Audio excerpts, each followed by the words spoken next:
எல்லோருக்கும் வணக்கம். நான் உங்கள் தமிழ். கதைக்குள்ள போலாமா? மிக அதிகப்படியான ஒரு பதட்டத்திலும் படபடப்பிலும் இருந்தார் ராஜசேகர். அவரை பார்க்கும்போது சமையல்கார மாமியான திரிபுர சுந்தரிக்கே ஆச்சரியம் தாங்கவில்லை. மாமி கிட்டத்தட்ட 20 வருஷமாக அந்த வீட்டில் சமையல் செய்து வருகிறார். அப்படியே அந்த வீட்டு ரெஸ்ட் ஹவுஸில் முடங்கிவிடும் ஒரு அனாதரவான பெண்மணிதான் திரிபுர சுந்தரி. பால்ய விவாகமாகி வயதுக்கு வருவதற்குள் கணவனை இழந்துவிட்ட மாமிக்கு ஒரே ஆதரவு ராஜசேகர் தான். அதனால் ராஜசேகர் என்றால் மாமிக்கு மிகுந்த மரியாதை. அவர் கார் வரும் சத்தம் காதில் விழுந்த நொடியே உட்கார்ந்து கொண்டிருந்தால் கூட எழுந்து நின்று விடுவாள். எந்த நிலையிலும் ராஜசேகர் பதட்டப்பட்டு அவர் பார்த்ததே இல்லை. அப்படிப்பட்டவர் இன்று அவர் மகள் ஐஸ்வர்யாவை பெண் பார்க்க ஒருவன் வருகிறான் என்றவுடன் டெம்ட் ஆகிவிட்டார். மவுண்ட் ரோடில் பெரிய டிவி ஷோரூம், போரூரில் ஹோட்டல், காஞ்சிபுரத்தில் பட்டு ஜவுளிக்கடை, மதுரையில் அதன் கிளை என்று ராஜசேகர் பிசினஸில் சூரர். மாதா மாதம் அவரது டர்ன் ஓவரே 4-5 கோடிகள். மிக மிக துணிச்சலானவர். இத்தனைக்கும் திருட்டு ரயில் ஏறி சென்னைக்கு வந்து இறங்கியவர். அப்படி அவர் சென்னை வந்தபோது அவரிடம் இருந்தது வெறும் 8 அணாதான். இன்று அவர் 80 கோடி ரூபாய் சொத்துக்கு அதிபதி. உட்கார்ந்த இடத்தில் ஒரு தொலைபேசி மூலமாகவே பல கோடிகளை புரட்டும் அளவுக்கு ஒரு சாமர்த்தியசாலி. அப்படிப்பட்டவர் டென்ஷன் ஆகி திரிபுர சுந்தரி பார்த்ததே இல்லை. காரிடாரில் பட்டு வேஷ்டியும் சட்டையுமாக திரும்ப திரும்ப நடந்து கொண்டிருந்தார். உள்ளங்கை செல்போனை இயக்கி அவ்வப்போது யாரோடோ பேசிட முயற்சியும் செய்தார். அவருக்கு என்று ஒரு பிஏ இருக்கிறான். பாலாஜி என்கிற அவன் பெயரை பாலா என்று சுருக்கி அதே சமயம் சற்று இனிமையாக ராஜசேகர் அழைக்கும் போது கேட்கவே சுகமாக இருக்கும். அவனும் கூட அவரது டென்ஷனை பார்த்து ஆச்சரியப்பட்டான். ஹால் நடுவே டீபாய் மேல் காஷ்மீர் ஆப்பிளும் கொடைக்கானல் ஆரஞ்சும் ஹைதராபாத் திராட்சையும் கண்ணை பழிக்கும்படி அடுக்கப்பட்டிருந்தது. அதுவே ஒரு விசேஷம் நடக்க இருப்பதன் அறிகுறிகளை காட்டிவிட்டது. மாடியில் ஐஸ்வர்யாவும் அவளது அறையில் சிம்பிளாக மேக்கப் செய்து கொண்டிருந்தாள். ஐஸ்வர்யா பெயருக்கு ஏற்றபடி ஐஸ்வர்யங்களை உடைய ஒரு தேவதைதான். அவள் பிறந்த பிறகுதான் ராஜசேகர் தன் வாழ்க்கையில் முதலாக லட்சாதிபதியானார். அதன் பின் மெல்ல மெல்ல உயர்ந்து இன்று சென்னையின் கோடீஸ்வரர்களில் அவரும் ஒருவர். அதனால் மகள் மேல் அப்படி ஒரு பாசம். அந்த பாசத்தை பங்கு போட்டுக்கொள்ள கொடுத்து வைக்காத ஐஸ்வர்யாவின் தாயான சிங்காரவல்லி ஐஸ்வர்யாவுக்கு 5 வயது இருக்கும் போதே போய் சேர்ந்து விட்டாள். மனைவி போன பிறகு மகள்தான் ராஜசேகர் வரையில் எல்லாமுமாக ஆகிவிட்டார். பலரும் மறுமணத்துக்கு வற்புறுத்தியும் மறுத்துவிட்டார். ஒரு வகையில் அவருக்கு ஒரு பயமும் கூட. வரப்போகிறவள் தப்பித்தவறி ராட்சசியாக இருந்து ஐஸ்வர்யாவை பாடாய்படுத்திவிட்டால் என்ன செய்வது என்கிற பயம் கூட அவரை மறுமணத்தை பற்றி நினைக்க விடவில்லை. நண்பர்கள் கூட நல்ல விதமாக சொல்லி பார்த்தார்கள். நல்லது நடக்கும்னு நினைச்சு கல்யாணம் பண்ணிக்கங்க, நல்லதுதான் நடக்கும் என்று எவ்வளவோ சொல்லியும் அவரிடம் எதுவும் எடுபடவில்லை. மகள் ஐஸ்வர்யாவிடம் அவ்வளவு பாசம். ஐஸ்வர்யாவும் அப்பாவின் தியாகம் தெரிந்து நெகிழ்கிறவள் தான். காலமெல்லாம் அப்பாவுடன் இருந்து அவர் மேல் அன்பை பொழிய வேண்டும் என்பதுதான் அவளது ஒரே விருப்பம். ஆனால் ஒரு பெண்ணால் நமது சமுதாயத்தில் அப்படியெல்லாம் இருந்துவிட முடியுமா என்ன? பெண்ணை பொறுத்தவரை பிறந்த வீடு என்பது திருமணமாகும் வரைதான். அதன் பிறகு அவளுக்கு புகுந்த வீடுதான் எல்லாம். தனக்கு திருமணமானால் அப்பாவை பிரிய வேண்டி வந்துவிடும் என்பதாலேயே ஐஸ்வர்யா முதலில் திருமணத்திற்கு சம்மதிக்கவில்லை. ஆனால் அதற்காக ராஜசேகரும் அப்படியே விட்டுவிடவும் இல்லை. அது காலாகாலத்தில் நடந்தாதானே மதிப்பு. எனவே தன் பேச்சை கேட்கிறவனாக, வீட்டோடு மாப்பிள்ளையாக இருக்க தயாராக இருக்கிறவனாக பார்த்து பார்த்து தேடினார். இறுதியாக அகப்பட்டான் ஜெகன். இதோ இன்னும் சற்று நேரத்தில் பெண் பார்க்க வரப்போகிறான். அவனோடு அவன் தாய் தந்தையர், அக்கா தங்கை என்று ஒரு கூட்டமே வரப்போகிறது. கல்யாணம் முடியும் வரையில்தான் அவர்கள் உறவு. அதன் பிறகு அவர்கள் போய்விடுவார்கள் என்று ஜெகனும் ராஜசேகருக்கு உறுதியளித்து இருக்கிறான். மொத்தத்தில் ராஜசேகர் எதிர்பார்த்தபடிதான் எல்லாமே நடந்து கொண்டிருக்கிறது. இருந்தாலும் அவரிடம் பதட்டம். குட்டி போட்ட பூனை போல ஒரு நடை. மறைவாக நின்று கவனித்தபடி இருந்து மாமியும் மாப்பிள்ளை வந்தால் கொடுப்பதற்கு தயாராக கோதுமை அல்வா, ஜாங்கிரி, உருளைக்கிழங்கு பஜ்ஜி என்று ஜமாய்த்திருந்தாள். ஃபில்டரில் காஃபி டிகாசனும் இறங்கி கொண்டிருந்தது. அதன் வாசனை ஒரு நாய்க்குட்டி போல வீட்டை சுற்றி சுற்றி வந்து கொண்டிருந்தது. சாதாரண நாளில் அதை அனுபவித்து உறிஞ்சிவிட்டு மாமி ஒரு காஃபி என்று இருந்த இடத்தில் இருந்து குரல் கொடுப்பார் ராஜசேகர். இன்றுதான் குட்டி போட்ட பூனையாகிவிட்டாரே, என்ன ஆயிற்று இந்த மனிதருக்கு? ஐஸ்வர்யாவின் அறையில் தொலைபேசி குரல் கொடுத்தது. எடுத்து காதில் வைத்தாள். காதில் இருந்த வைரக்கல் பேசரி அவள் முகத்தையே மாற்றிவிட்டிருந்தது. அப்படி ஒரு அழகு. தலைய நல்ல அடர்வான நீளத்தில் காட்டன் புடவை. அதன் முந்தியை இழுத்து பிடித்தபடியே ஹலோ சொன்னாள். மறுமுனையில் அவள் தோழி செண்பகம் என்கிற செம்பா. பெண் பார்க்கும் படலத்தின் போது உடன் இருப்பதாக சொன்னவள். ஐசு, செம்பா பேசுறேன்டி. நீ பேசாத. எவ்வளவு தைரியம் இருந்தா நேர்ல வராம நீ போன் பண்ணுவ? சாரிடி, என்னால வர முடியலடி.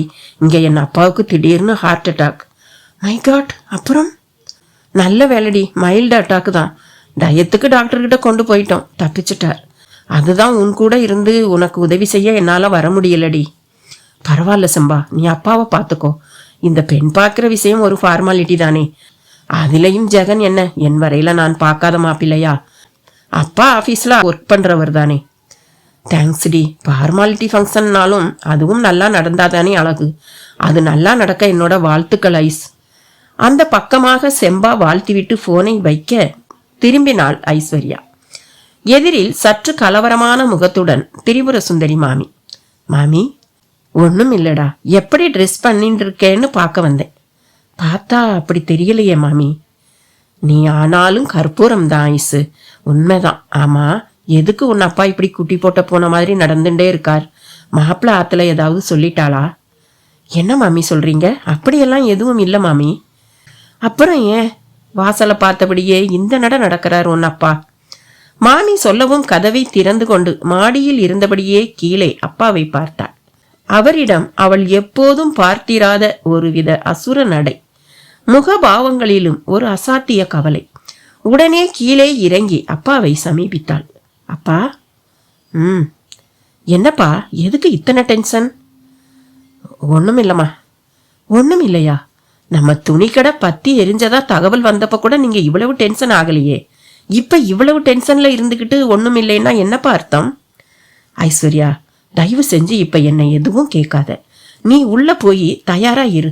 மாப்பிள்ளை வீட்டுக்காரங்க வந்துட்டு போகட்டும், அப்புறமா நான் விவரமா சொல்றேன்.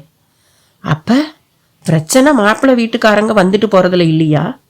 இல்லம்மா, அவங்க வந்துகிட்டு இருந்த காரு வழியில பஞ்சர் ஆகி நின்றுடுச்சான். அதனால சென்டிமெண்டா ஃபீல் பண்ணி திரும்பி போயிட்டாங்களாம். இன்னும் கொஞ்ச நேரம் கழிச்சு புறப்பட்டு வந்துடுறோம்னு சொன்னாங்க. நிஜமா இவ்வளவுதானா அப்பா விஷயம்? ஆமாம்மா, இவ்வளவுதான். நீ உள்ள போ. ராஜசேகர் ஐஸ்வர்யாவை சமாளித்து அனுப்பிவிட்டு வாசல் பக்கம் பார்த்தார். மாப்பிள்ளை வீட்டுக்காரின் பிரவேசம். ராஜசேகரின் முகமும் அதன் பிறகுதான் தெளிவானது. வாசல் வரை சென்று வரவேற்க ஆரம்பித்தார். மாப்பிள்ளை ஜெகன் அவன் தாய் தந்தையுடன் கீழே இறங்கினான். முதல் காரியமாக ராஜசேகர் காலில் விழுந்தான். அட, என்ன மாப்பிள்ளை, நீங்க எழுந்துருங்க. இல்ல சார், நான் முதல்ல உங்களுக்கு உங்க கம்பெனிகளுக்கான ஜெனரல் மேனேஜர். நீங்களும் என்னோட பாஸ். மற்ற உறவெல்லாம் இதுக்கு பின்னாலதான். ஜெகனோட பேச்சை கேட்டு அவன் தாய் தந்தையும் சிரித்தனர். அவனுக்கு வேலை கொடுத்து அதுல அனுபவத்தை கொடுத்து பெரிய பொறுப்பையும் கொடுத்து இப்போ உங்க வீட்டுக்கு மாப்பிள்ளையாவும் ஆக்கிக்க போறீங்க. இவ்வளவு பெரிய மனசு யாருக்கு வரும் என்று ஜெகனின் அப்பா சுந்தரேசன் ஒரு பெரிய ஜால்ராவாக தட்டினார். அவன் அம்மா மங்களமும் ஆமோதிப்பவளாக பெரிய தனது பல்வரிசை தெரிய சிரித்தார். அப்படியே உள்ளே வந்து ஹாலில் அமர்ந்தனர். இந்த ஃபார்மாலிட்டிஸ் எல்லாம் தேவையே இல்லை, இருந்தும் நீங்க விரும்பினதால தான் நாங்க பெண் பார்க்க வந்திருக்கோம் என்று சோபாவில் அமர்ந்தபடியே தாங்கள் வந்ததற்கான காரணத்தை ஒரு முறை ஜாடையாக சொல்லி காட்டினார் சுந்தரேசன். எனக்கு இருக்கிறது ஒரு மக, அவளுக்கு நான் கல்யாணம் பண்ண போறேன். அந்த கல்யாணம் ஊர் உலகத்துல நடக்கிற கல்யாணத்துக்கு ஒரு குறையும் இல்லாம நடந்தா தானே எனக்கு சந்தோஷம். பெண் பார்க்க வர்றது பாடத் தெரியுமா ஆடத் தெரியுமான்னு கேட்கறது, அப்புறமா பஜ்ஜி சொஜ்ஜி சாப்பிட்டுட்டு ஊருக்கு போய் பதில் சொல்றோம்ங்கிறதுல இருந்து கல்யாணம் முடிஞ்சு மறுவீடு போய் சேர்ற வர ஒரு சம்பிரதாயம் கூட என் வரையில மிஸ் ஆகக்கூடாது. அப்பா ஒரு பணக்காரர், அதனால எல்லாத்தையும் விலைக்கு வாங்கிட்டாருன்னு நாளைக்கு ஐஸ்வர்யா நினைக்க கூடாது பாருங்க. அவர் டென்ஷனை விட்டு விட்டு லேசாகி ஹாலில் கலகலப்பாக பேசுவது உள்ளே திரிபுர சுந்தரி மாமி காதிலும் விழுந்தது. ஒரு பிளேட்டில் காஃபியை ஊற்றி எடுத்துக்கொண்டு போய் மோடாமையில் வைத்துவிட்டு ஒரு ஓர பார்வையாக ராஜசேகரை பார்த்தாள். ராஜசேகரும் புரிந்து கொண்டவர் போல, மாமி போய் ஐஸ வர சொல்லுங்க என்றார். ஐஸ்வர்யாவும் அதன் பின் அழைத்து வரப்பட்டாள். அதிக வெட்கமும் இன்றி, அதிக திமிரும் இன்றி, மத்தியமமாக ஒரு மரியாதையுடன் கூடியவளாக ஐஸ்வர்யா வந்து ஜெகன் எதிரில் இருந்த சோபாவில் அமர்ந்த விதமே ஒரு கவிதை. அவன் அதை ரசித்தான். அவனது அப்பாவும் அம்மாவும் அப்பொழுதுதான் அவளை பார்க்கின்றனர். இந்த உலகத்தின் எல்லா அப்பா அம்மாக்களையும் போலவே மணப்பெண்ணை பார்த்து முடித்த நிலையில் மகாலட்சுமியாட்டம் இருக்கா என்று சொல்ல தவறவில்லை இவர்களும். ஐஸ்வர்யா அமைதியாக அதை கேட்டு சிரித்தாள்.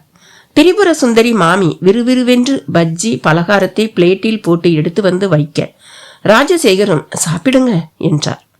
இருந்தும் அவர்கள் தவித்தனர்.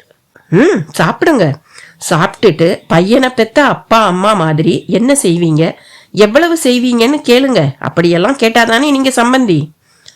இல்ல சார், அதெல்லாம் மிடில் கிளாஸ் மென்டாலிட்டி. நாம என்ன மிடில் கிளாஸா? ஒரே பொண்ணு, நாளைக்கே உங்க சொத்தெல்லாம் அவளுக்கு தான். இதுல தனியா செய்யறதுக்கு என்ன இருக்கு? சுந்தரேசன் அழகாக சமாளித்தார். அப்படியே அவர் தானும் மிடில் கிளாஸ் இல்லை என்று சொன்னதுதான் வேடிக்கை. அதையும் ராஜசேகர் பெரிதாக எடுத்துக்கொள்ளவில்லை. ஆனால் மாமி நினைத்தாள். அப்படியே ஓரஞ்சாரமாக ஜெகனையும் பார்த்தாள். அவள் வரையில் அவன் சுமாராகத்தான் இருந்தான். முகத்தில் ரவுடி போல சின்னதாக தழும்பு வேறு. திரிபுர சுந்தரிக்கு உறுத்தியது. ஆனாலும் வாயை திறக்க அவளுக்கு உரிமையோ தைரியமோ ஏது? அவர்கள் சாப்பிட்டு முடிக்கவும் காலி தட்டுகளை எடுத்துக்கொண்டு நகர்ந்தாள். அதற்கு பிறகு ஒரு 10 நிமிடம் ரம்பம் போட்டுவிட்டு சுந்தரேசனும் மங்களமும் புறப்பட்டனர். புறப்படும் போது, நீங்க பார்த்து எது செஞ்சாலும் சரி, உங்களுக்கு தெரியாதா என்று சொன்னார்கள். 1 நிமிஷம் என்று உள்ளே சென்ற ராஜசேகரும் ஒரு 10 லட்சம் ரூபாய் ஃப்ரீப் கேஸுடன் வந்து அதை ஜெகனின் அப்பா சுந்தரேசனிடம் தர அவருக்கு வாயெல்லாம் பல். வாங்கி கொண்டு புறப்பட்டு சென்றனர். திரிபுர சுந்தரிக்கு எரிச்சலாக வந்தது. ஐஸ்வர்யா மிகவும் நல்ல பெண். அவளுக்கு போய் இப்படி ஒரு மாப்பிள்ளையா? கல்யாணத்திற்கு முன்பே மகனை பணத்துக்கு விற்கும் இவர்களெல்லாம் நல்ல தாய் தந்தையர்களா என்ன? மனதுக்குள் கேட்டுக்கொண்டு குமரினாள். அதே சமயம் அருகில் இருந்த தொலைபேசியிடம் அழைப்பு. ராஜசேகர் ஐஸ்வர்யாவுடன் மாடிப்படி ஏறிக்கொண்டிருக்க மாமி கேட்டாள். ஹலோ, யார் பேசுறது? நான் தான், ஜோசியர் சிங்காரம் பேசுறேன். ஜோசியர் சிங்காரமா? உங்களுக்கு யார் வேணும்? தொழிலதிபர் ராஜசேகரன் பங்களா தானே? ஆமா. திரிபுர சுந்தரி மாமி ஆமோதிக்க ராஜசேகரோ விறுவிறுவென்று இறங்கி வந்தவராக ரிசீவரை வாங்கினார். பாதி மாடிப்படியில் ஐஸ்வர்யா, அவள் மனதில் ஜெகன். அவன் அப்பா சுந்தரேசனும் அம்மா மங்களமும் மனதில் இருந்து பேசியது போலவே அவளுக்கு தோன்றவில்லை. அதை பற்றிய கருத்தை எல்லாம் அப்பாவிடம் கூற வேண்டும் என்று அவள் நினைத்த போதுதான் இப்படி ஒரு தொலைபேசி அழைப்பு. அதில் ஜோசியர் சிங்காரம். என்னவோய், பெண் பார்க்கும் படலம் நடந்து முடிஞ்சாச்சா? அமர்க்களமா நடந்துச்சு. அப்ப நீங்க நான் சொன்னதை கேட்க தயாரா இல்லைன்னு சொல்லுங்க. அதுல என்ன சந்தேகம் ஜோசியரே? ஜோசியருங்கிற பேர்ல நீங்க எதையாவது உளருவீங்க, நான் அதையெல்லாம் கேட்கணுமா? ஜோசியம்ங்கிற பேர்ல உளர்றவன் நான் இல்ல மிஸ்டர் ராஜசேகர். நான் அதை ஒரு வேதம் மாதிரி படிச்சவன். நீங்க எப்படி வேணும்னா படிச்சுட்டு போங்க. என் மகளுக்கு இப்ப கல்யாணம் பண்ணினா அது நல்லதில்ல, பண்ணவும் முடியாதுன்னு நீங்க சொன்னா எப்படி? வயசு பொண்ணா வீட்டுல வச்சுக்கிட்டு பொறுப்பில்லாம இருக்கேன். நான் ஒன்னும் கேடுகட்ட அப்பன் இல்லை. ஐயோ சாமி, நான் ஒன்னு சொன்னா நீங்க ஒன்னு சொல்றீங்களே. நீங்க இப்ப எவ்வளவுதான் முயற்சி செஞ்சாலும் உங்க மகளுக்கு கல்யாணம் நடக்காது. நடக்காத முயற்சியில ஏன் இறங்குறீங்கன்னு தான் கேட்குறேன். இல்ல ஜோசியரை, முயற்சி செஞ்சா எதுவும் நடக்கும். முயற்சி திருவினையாக்கும்னு பெரியவங்களே சொல்லி இருக்காங்களே. அதே பெரியவங்க வேலை வந்தால் கூடி வரும்னு சொன்னதை நான் உங்களுக்கு ஞாபகப்படுத்த விரும்புறேன். இப்ப சொன்னீங்களே, இதுதான் சரி. என் மக ஐஸ்வர்யாவுக்கு இப்ப வேலை வந்திருக்கு. இல்லைன்னா மாப்பிள்ளையும் அவங்க வீட்டுக்காரங்களும் வந்துட்டு போவாங்களா? சரின்னு சொல்வாங்களா? நான் நாள் குறிக்க வேண்டியது மட்டும்தான் பாக்கி. சரி ராஜசேகர், இனி காலம்தான் உங்களுக்கு எல்லாத்தையும் புரிய வைக்கணும். ஒன்று மட்டும் நிச்சயம், உங்க குடும்பத்துல நிறைய விபரீதங்கள் நடக்க போகுது. அதுல எனக்கு எந்த சந்தேகமும் இல்லை. மறுமுனையில் ஜோசியர் போனை வைத்துவிட ராஜசேகரும் இந்த பக்கமாக வந்தார். திரும்பினார். ஐஸ்வர்யாவும் மாமியும் பார்த்து கொண்டே இருந்தனர். என்னம்மா, நான் போன்ல பேசினது காதுல விழுந்துருச்சாக்கும். இந்த ஜோசியர் சிங்காரத்துக்கு வேற வேலையே இல்லம்மா. தெரியாதனமா உன் ஜாதகத்தை எடுத்துக்கிட்டு போய் கல்யாண நேரம் உனக்கு வந்துருச்சான்னு நான் கேட்டது தான் பெரிய தப்பா போச்சு. உனக்கு நான் இப்ப கல்யாணம் பண்ணக்கூடாதான், பண்ணா நல்லதில்லையாம். சிங்காரம் பத்தி நான் கேள்விப்பட்டிருக்கேன், அவர் சொன்னா சரியாதான் இருக்கும். மாமி சட்டென்று இடையில் புகுந்து வக்காலத்து வாங்கினாள். ஐஸ்வர்யா குழப்பத்துடனேயே பார்த்து கொண்டிருந்தாள். இல்ல மாமி, உங்களுக்கு தெரியாது, அந்த ஆள் ஏன் அப்படி சொல்றான்னு தெரியுமா? எனக்கு என்ன தெரியும்? இந்த தோஷம் தடுக்கிறது அந்த தோஷம் தடுக்கிறதுன்னு சொல்லி என்னால தான் அதை விளக்க முடியும். அதனால ஒரு 50,000 கொண்டா லட்சம் கொண்டான்னு அடி போடத்தான். இல்லை, நீங்க நினைக்கிறது தப்பு. அவர் அப்படிப்பட்டவர் இல்லை. அவர் ஜோசியம் பார்க்க காசே வாங்க மாட்டார். நாம வற்புறுத்தி கொடுத்தாதான் வாங்குவார். மாமியும் விடாமல் வக்காலத்து வாங்கினாள். ராஜசேகருக்கு எரிச்சலாக வந்தது. நீங்க சும்மா இருங்க மாமி, அதான் எல்லாம் நல்ல விதமா நடக்க போகுதில்ல. இந்த கல்யாணம் நடந்து முடியட்டும், அப்புறம் தெரியும் அவர் பெரியவனா நான் பெரியவனாங்கிறது. ராஜசேகர் அழுத்தமாக பேசிவிட்டு போய்விட்டார். ஐஸ்வர்யா பெருமூச்சு விட்டாள். மாமி நெருங்கி வந்து தோளை தொட்டாள். மாமி, என்னடா குழந்தை? எனக்கும் ஒரே குழப்பமா தான் இருக்கு மாமி. தைரியமா இரு, ஒன்று மட்டும் நன்னா தெரிஞ்சுக்கோ. பையனை பிடிக்கலேன்னா மனசுல சுமக்காத, அவன் எதிர்க்கவே சொல்லிடு. லஜ்ஜையா இருந்தா எல்லாரும் போனப்புறம் போன்ல கூப்பிட்டு சொல்லு. அதுதான் இப்ப லாண்ட்ரிக்காரன்ல இருந்து வீடுகளுக்கு பேப்பர் போடுறவன் வரை பாக்கெட்ல செல்போனை வச்சுட்டு இருக்காங்களே. அது இல்ல மாமி, நான் போயிட்டா அப்பாவை பார்த்துக்க யாரு இருக்கா மாமி? அட, உனக்கு இப்படி ஒரு கவலையா? அதுக்காக நீ காலமெல்லாம் கன்னியாவே இருந்துட முடியுமா? அப்படி இருந்தா நன்னாதான் இருக்குமா? என்ன பாத்தியோ இல்லையோ? மாமி கேட்ட தொனியே பொட்டில் அடித்தது. நானும் கன்னிதான். விவரம் தெரியாத நாள்லயே எனக்கு கல்யாணத்தை பண்ணிட்டா. நான் திரண்டு உட்கார்றதுக்குள்ள அவரும் போயிட்டார். வேதத்துல ஒரு விஷயம் ஸ்பஷ்டமா சொல்லப்பட்டிருக்கு.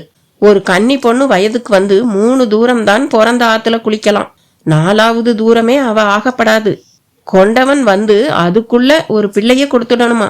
அப்புறமா பிள்ளை பேருக்கு பிறகு எத்தனை தூரம் குளிச்சாலும் அது கன்னி தூரம் இல்லைங்கிறதால தோஷம் இல்லை. இல்லைன்னா நீ குளிக்கிற ஒவ்வொரு கன்னி தூரத்துக்கும் உன் அப்பாதான் பாவத்தை சுமக்கணும். இந்த காலத்துல சில குடும்பத்துல 30 வயசுக்கெல்லாம் பெண்கள் கல்யாணம் ஆகாம சாதாரணமா இருக்கா. அவள்லாம் அவ அப்பாக்களுக்கு எவ்வளவு பெரிய பாவமுடைய வச்சுட்டு போறாங்கிறத யோசிச்சு பாரு. அட என்ன மாமி, நீங்க வேதத்துல சொல்லி இருக்கு, புராணத்துல சொல்லி இருக்குன்னு எதையோ சொல்றீங்க. இப்பெல்லாம் 13 வயசுல வயசுக்கு வந்துடுறாங்க. ஆனா சட்டப்படி 18 வயசுக்கு மேலதான் கல்யாணம் பண்ணணும். இல்லைன்னா அரசாங்கமே தடுத்துடும். இங்க வேதம் சொல்லி இருக்குன்னு ஆர்கியூ பண்ண முடியுமா? அப்படி இல்லை ஐஸ்வர்யா. வேதம்ங்கிறது ஒரு தர்மத்தை சொல்ற ஒண்ணு. இப்படி இருந்தா நல்லது, இல்லைன்னா கெட்டதுங்கிறதோட அதோட வேலை முடிஞ்சுது. அதன்படி நடந்துண்டா நமக்குத்தான் நல்லது, இல்லைன்னா அனுபவிக்க வேண்டியதுதான். நாமும் தான் இப்ப நிறைய அனுபவிக்கிறோமே. அப்ப அதையெல்லாம் நீங்க நம்புறீங்களா மாமி? ஐஸ்வர்யா அப்படி ஒரு கேள்வியை கேட்பாள் என்று மாமி எதிர்பார்க்கவே இல்லை. சில வினாடிகள் மௌனமாக அவளை ஆழமாக பார்த்தவள். நம்புறேன் ஐஸ்வர்யா, பரிபூரணமா நம்புறேன். இதை நான் மனசார உணர்ந்து சொல்றேன். எப்படி உணர்ந்தேன்னு என்னால விலாவாரியா சொல்ல முடியாது. ஆனா நான் உணர்ந்துட்டேன், அதுவும் துல்லியமாவே உணர்ந்துட்டேன்.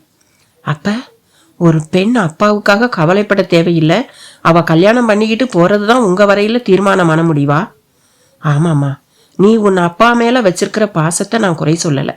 ஒரு பேரன் பேத்திய பெத்து கொடுத்து அவரை சந்தோஷப்படுத்துறது தான் சரியான செயல். அவருக்கு யாரும் இல்லைன்னு மட்டும் நினைக்காத. உள்ளபடியே எனக்கு கூடத்தான் யாரும் இல்லை. ஆனா பகவான் உங்க ரூபத்துல எனக்கு ஒரு வழியை காட்டலையா? திரிபுர சுந்தரி தன்னையே முன்வைத்து மடக்குவாள் என்று ஐஸ்வர்யா கொஞ்சம் கூட எதிர்பார்க்கவில்லை. சிறிது நேரம் வரை மௌனமாக நின்றாள். எதற்காகவோ விலகி போயிருந்த ராஜசேகரும் திரும்பி வந்தார். என்ன மாமி, உங்க டிஸ்கஷன் இன்னும் முடியலையா? ஐஸ் என்ன சொல்றா? என்னம்மா, பையன் எப்படி இருக்கான்? சும்மா ராஜா மாதிரி இல்ல? உண்மைதான், பையன் நல்ல லட்சணம். நீங்க வேகமா கல்யாண ஏற்பாடுகளை பாருங்கோ. அப்புறம் பின்னிட மாட்டேன் பின்னி. ஆனா உற்சாகமாக பொங்கிய ராஜசேகர் ஆனா என்று இழுக்கவும் மாமியும் ஐஸ்வர்யாவும் சற்று திடுக்கிடத்தான் செய்தனர். என்ன ஆனா? ஒண்ணுமில்லை. என்னப்பா ஆனா? சும்மா சொல்லுங்க. அது வந்துமா, நீ போன பிறகு இந்த வீடு எப்படி இருக்கும்னு நினைச்சு பார்த்தேன். பேச்சே வரமாட்டேங்குது. சரிதான், இதே கவலைய இப்பதான் உங்க பொண்ணு பட்டு முடிச்சா. இப்ப நீங்களாக்கும். இப்படி ஒவ்வொரு பெண்ணை பெத்தவனும் பிரியறதுக்கு யோசிச்சா இந்த தேசத்துல ஒருத்தருக்காவது கல்யாணம் நடக்குமா? நாம் எல்லாமும் பிரிஞ்சு வந்தவாதானே. வாஸ்தவந்தான் மாமி. சரி, நான் போய் வேலையை பார்க்கிறேன் என்றபடியே ராஜசேகர் கிளம்பினார். ஐஸ்வர்யாவின் கண்களில் ஜலக்கூடு. அழாத குழந்தை, பொம்மை நாட்டி ஜென்மத்துக்கு இது ஒரு சாபக்கேடு. அதுதான் மாப்பிள்ளை பையன் வீட்டோட மாப்பிள்ளையா இருக்க சம்மதிச்சு தானே இந்த கல்யாணம் நடக்க போறது. இருந்தும் பிரியறத பத்தியே 2 பேரும் நினைக்கிறீங்களே. மாமி அப்படி சொல்லவும் தான் ஐஸ்வர்யாவுக்கே அந்த கண்டிஷன் ஞாபகத்துக்கு வந்தது. அட ஆமால்ல என்று உற்சாகமானாள். நடுவில் தொலைபேசியின் அழைப்பு வேறு. போய் எடுத்தாள். மறுமுனையில் மாப்பிள்ளை ஜெகன். ஐஸ்வர்யா பரபரப்பானாள். நான் ஐஸ்வர்யா தான் பேசுறேன், சொல்லுங்க. ரொம்ப சந்தோஷம் ஐஸ்வர்யா, நானும் உன் கூட தான் பேசணும்னு நினைச்சேன். நல்ல வேளை நீயே லைன்ல வந்துட்ட. என்ன விஷயம் சொல்லுங்க. ஒண்ணுமில்ல, எனக்கு இந்த கல்யாணத்துல இஷ்டம் இல்லை. என்னை தப்பா எடுத்துக்காத. வீட்டோட மாப்பிள்ளையா வர என்னமோ என் மனசு இடம் கொடுக்கல. உங்க அப்பா இந்த உலகத்துல பணத்தால எல்லாத்தையும் வாங்கிடலாம்னு நினைக்கிறார். அதுல மாப்பிள்ளையும் ஒருத்தன்னு அவர் நினைக்கிறார். ஆனா என்னை விலைக்கு விற்க என்னால முடியாது. முதல்ல சில சௌகரியங்களுக்கு மயங்கி சரின்னு சொல்லிட்டேன். ஆனா நேரம் நெருங்க நெருங்க என் மனசாட்சி என்னை குத்துறது அதிகமாகிக்கிட்டே போகுது. கல்யாணம்ங்கிறது சந்தோஷமா நடக்க வேண்டிய ஒண்ணு. அது குற்ற உணர்வோட மட்டும் நடக்கவே கூடாது. வைதபை, இன்னொரு விஷயம், யாருன்னு தெரியல, ஒரு மொட்டை கடிதம் எனக்கு வந்திருக்கு. அந்த கடிதமும் கூட நான் இந்த முடிவுக்கு வர காரணம். உன்னையே விக்கிரியேடா, நீ எல்லாம் ஒரு மனுஷனா? தன்னை ஒரு பெண் வித்தா அவளை விபச்சாரிங்கிறோம். ஆணை என்னன்னு சொல்றதுன்னு அந்த கடிதம் என்னை பார்த்து கேட்டிருக்கு. சரி ஐஸ்வர்யா, அப்பா கிட்ட சொல்லிடு. ஜெகன் போனை வைத்து விட்டான். ஐஸ்வர்யா அப்படியே இடிந்து போய் வந்து சோபாவில் அமர்ந்தாள். என்ன ஐசு? மாப்பிள்ளை ஜெகன் பேசினார் மாமி. என்ன விஷயமா? அவருக்கு இந்த கல்யாணத்துல இஷ்டம் இல்லையாம். அடப்பாவி, என்னாச்சு அந்த மனுஷனுக்கு? ஆரம்பத்திலேயே அவருக்கு வீட்டோட மாப்பிள்ளையா வர விருப்பம் இல்லையாம். இதுல ஒரு மொட்டை கடிதம் ஒன்றும் சேர்ந்துக்குச்சு. மொட்டை கடிதமா? ஆமா மாமி, அவர் அப்படித்தான் சொன்னார். என்ன விற்கிறதுக்கு நான் தயாரா இல்லை, சாரின்னு சொல்லிட்டார். மாமி அப்படியே ஸ்தம்பித்தாள். நெடுநேரம் கழித்து மெல்ல வாயை திறந்தாள். ஜோசியர் சிங்காரம் சொன்னது பலிச்சிடுத்து. மாப்பிள்ளை ஜெகன் திருமணத்தில் இஷ்டமில்லை என்று கூறிவிட்டது மெல்ல மாமி மூலமாக ராஜசேகரை சென்று சேர்ந்தபோது அப்படியே இடிந்து விட்டார். மாமிக்கும் இப்படி ஆகிவிட்டதே என்று வருத்தமாகத்தான் இருந்தது. பல சமயங்களில் மீனும் மனசும் ஒண்ணு. தண்ணீருக்குள் மீன் ஒரு இடத்தில் நிற்காது, சுற்றி சுற்றி நீந்தியபடியே இருக்கும். மனதும் அப்படித்தான். மாற்றும் சக்தி மட்டும் மனதுக்கு இல்லாவிட்டால் மனிதன் இந்த உலகில் வாழவே முடியாது. விடுங்கோ, இந்த மாப்பிள்ளை இல்லைன்னா இன்னொருத்தன். ஐஸ்வர்யாவுக்கு என்ன குறை? அவ அழகுக்கு போட்டி போட்டுண்டு வருவா என்று மாமி ஆறுதலாகவும் பேசினாள். ராஜசேகர் சாதாரணமாக அழமாட்டார். மாமியும் அத்தனை வருஷத்தில் அவர் அழுது பார்த்ததில்லை. அன்று பார்த்தவள் கொஞ்சம் மிரண்டுதான் போனாள். பெண் பாசம் எவ்வளவு வலியது என்கிற மாதிரி இருந்தது அந்த அழுகை.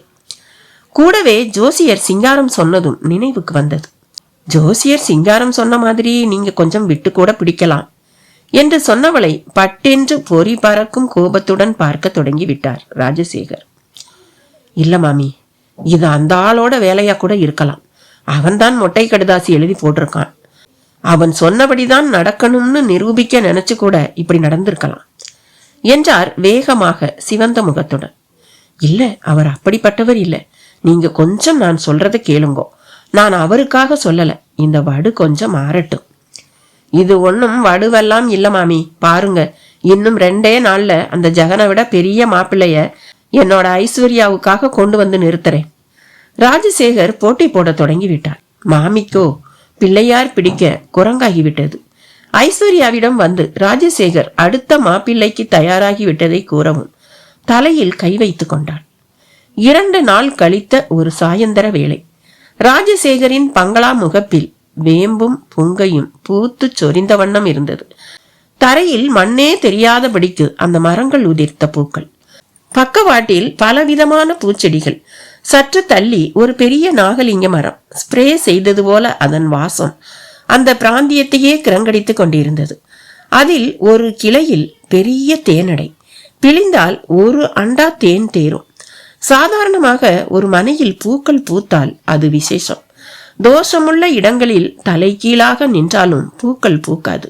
இதனாலேயே அந்த காலத்தில் தன் வீட்டில் எந்த தோஷமும் இல்லை என்று கூறுவதற்காகவே வீட்டிற்கு முன்னால் மல்லிகை கொடிகளை நட்டு அது பூத்து சொரிய விடுவார்கள்.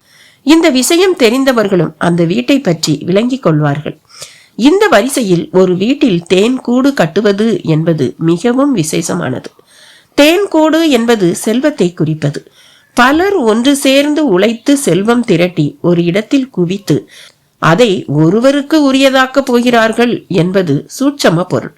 ராஜசேகரும் அந்த தேன் கூட்டை பார்க்கும் போதெல்லாம் சந்தோஷப்பட்டுக் கொள்வார். அது சிறிய கூடாக இருந்தபோது அவர் காஞ்சிபுரத்தில் தொடங்கிய ஹோட்டல் இன்று அந்த கூட்டை போலவே பெரிதாகி சக்கை போடுகிறது. எங்கே வெளியே கிளம்பும் போதும் அதை ஒரு பார்வை பார்த்துவிட்டுத்தான் போவார். அவர் வரையில் தேன் கூட்டை பார்ப்பது கடவுளை பார்ப்பதற்கு சமம். அன்றும் அந்த மாலையில் உற்று பார்த்துவிட்டு உதிர்ந்து கிடக்கும் பூக்கள் மேல் நடந்து சென்று காரில் ஏறினார்.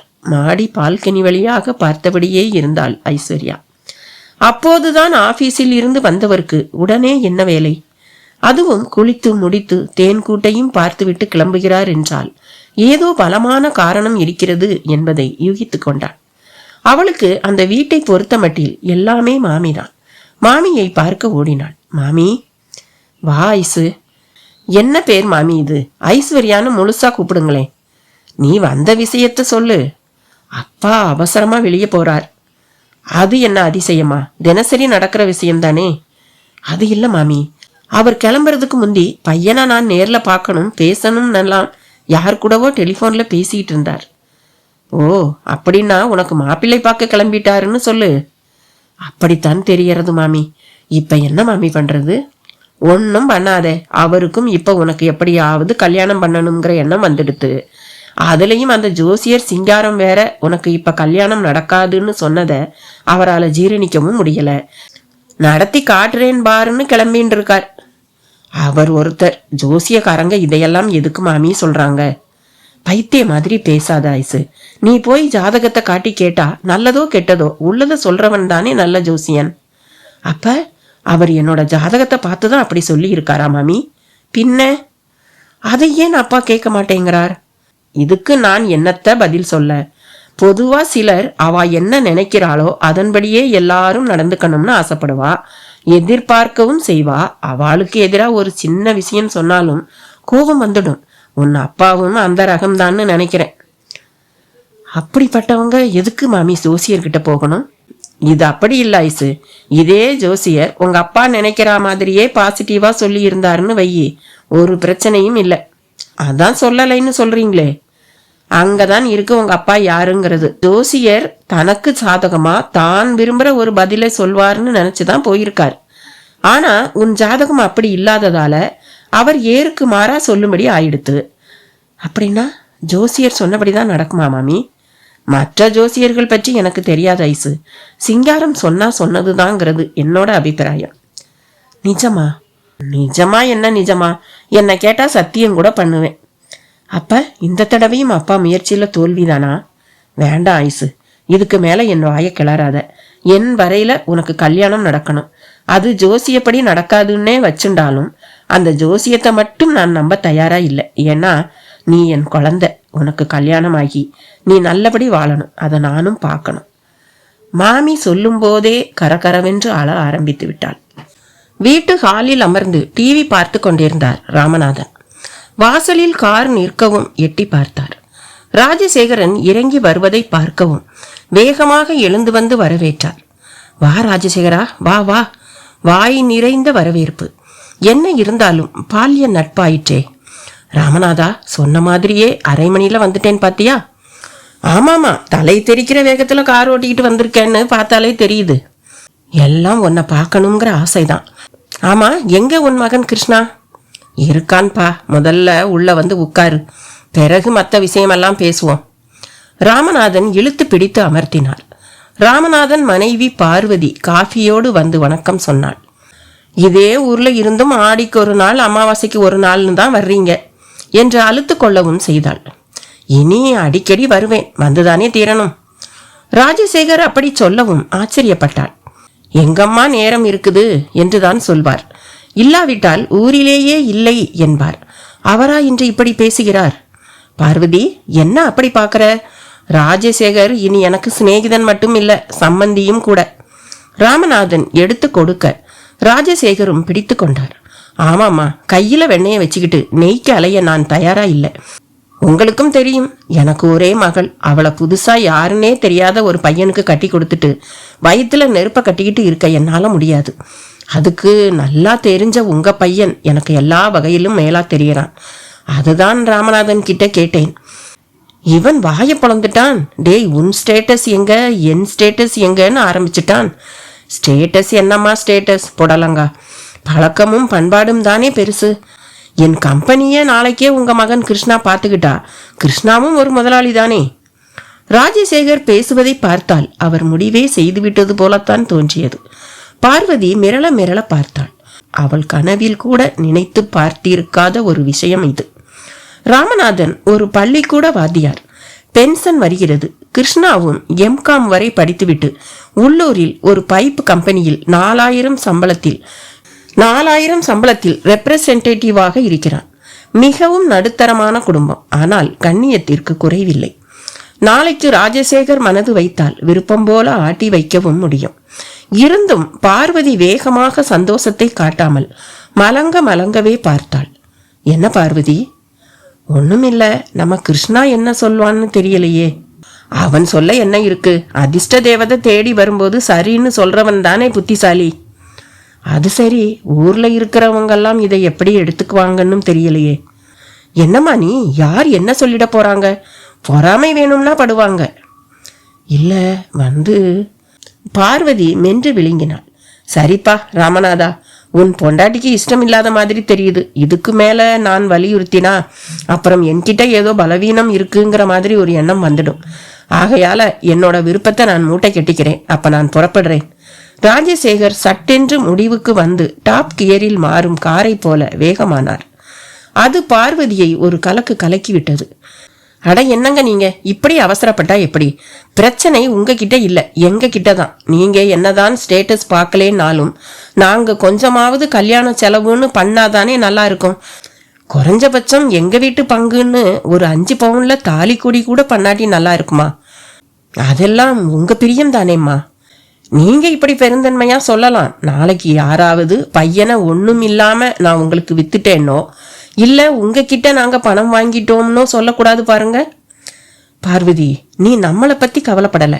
சதா உனக்கு அடுத்தவங்க என்ன சொல்லிடுவாங்களோ ஏது சொல்லிடுவாங்களோன்னு அதே கவலைதான். ராமநாதன் தன் மனைவியை செல்லமாக சினந்து கொண்டார். கச்சிதமாக கிருஷ்ணாவும் வந்து விட்டான். ஹேண்ட்ஸமாக இருந்தான். சில ஈர்ப்பான விஷயங்கள் அவன் மேனி மேல் தெரிந்தது. எந்த ஒரு சினிமா டைரக்டர் அவனை பார்க்க நேர்ந்தாலும் நடிக்க இன்ட்ரெஸ்ட் இருக்கா என்று கேட்காமல் விடமாட்டார்கள். அப்படி ஒரு லுக். நடையிலும் நளினம், பேச்சிலும் பணிவு. வா கிருஷ்ணா, உன்னைத்தான் அங்கிள் எதிர்பார்த்துக்கிட்டு இருக்கார். Hello uncle. என்னப்பா, எப்படி இருக்க? நல்லா இருக்கேன் அங்கிள். ஏதோ கம்பெனியில ரெப்பா இருக்கியாமே? ஆமா அங்கிள், ஆனா ரொம்ப ஹாப்பியா இருக்கேன். என்ன, ஒரு 10,000 சம்பளம் வருமா? அங்கிள், என்னப்பா நான் குறைவா சொல்லிட்டேனோ? இல்ல, இது எங்க கம்பெனியில மேனேஜரோட சம்பளம். அப்ப உன் சம்பளம்? இப்ப 4 ரூபாய் வருது, கூடிய சீக்கிரம் ஏறிடும். என்னப்பா நீ ஒரு போஸ்ட் கிராஜுவேட் போயும் 4 ரூபாய் சம்பளத்துக்கு அல்லாடுறியே. என்ன செய்யறது அங்கிள், என்ன மாதிரி லட்சக்கணக்கில் போஸ்ட் கிராஜுவேட்ஸ் இந்த நாட்டில் இருக்காங்க. 1000 ரூபாய் சம்பளத்துக்கு வேலை பார்க்க கூட ஆள் இருக்கு, தெரியுமா அங்கிள் உங்களுக்கு? Okay, leave it. இனி நீ கஷ்டப்பட வேண்டாம். என் மாப்பிள்ளை இப்படி 4 ரூபாய் சம்பளக்காரன்கிறது எனக்கு கேவலம். இன்னைக்கே உன்னை நான் ஐஸ்வர்யா குரூப் கம்பெனிஸ்க்கு ஜெனரல் மேனேஜர் ஆக்குறேன். உன் சம்பளம் மினிமமே 50,000. ராஜசேகர் சொன்ன மறுநொடி கிருஷ்ணா வாயை பிளந்து விட்டான். அங்கிள் என்று கிருஷ்ணா எழுந்து நிற்க ராமநாதனும் பார்வதியும் கண்கள் பணிக்க ஒருவரை ஒருவர் பார்த்து கொண்டனர். கிருஷ்ணா, நீ இனி என் கம்பெனி ஜெனரல் மேனேஜர் மட்டும் இல்லை, எனக்கு மருமகன். அதாவது என் மகள் ஐஸ்வர்யாவோட வருங்கால கணவன். இதுல உனக்கு எதுவும் ஆட்சேபனை இல்லையே? கரும்பு தின்ன கூலியா ராஜசேகரா? நிஜமாவே என் மகன் ரொம்ப கொடுத்து வச்சிருக்கணும் என்று ராமநாதனும் பரவசப்பட்டு போனார். ராஜசேகருக்கும் வந்த வேலை முடிந்த திருப்தி. சிறிது நேரம் வரை கல்யாணம் பற்றி எல்லாம் பேசிவிட்டு புறப்பட்டார். காரில் ஏறி அமர்ந்த நொடி ஜோதிடருக்குத்தான் போன் செய்தார். யாரு? ஜோதிட மேதை சிங்காரமா? கிண்டல் வேண்டாம் ராஜசேகர், விஷயத்துக்கு வாங்க. மொட்டை கடுதாசி போட்டு ஒரு கல்யாணத்தை நீங்க நிறுத்தலாம். ஆனா இப்போ நான் ஏற்பாடு செஞ்சிருக்கிற கல்யாணத்தை உங்களால எதுவும் பண்ண முடியாது. உங்க ஜாதக கணிப்பையும் தவிடு பொடியாக்கி காட்டுறேன் பாருங்க.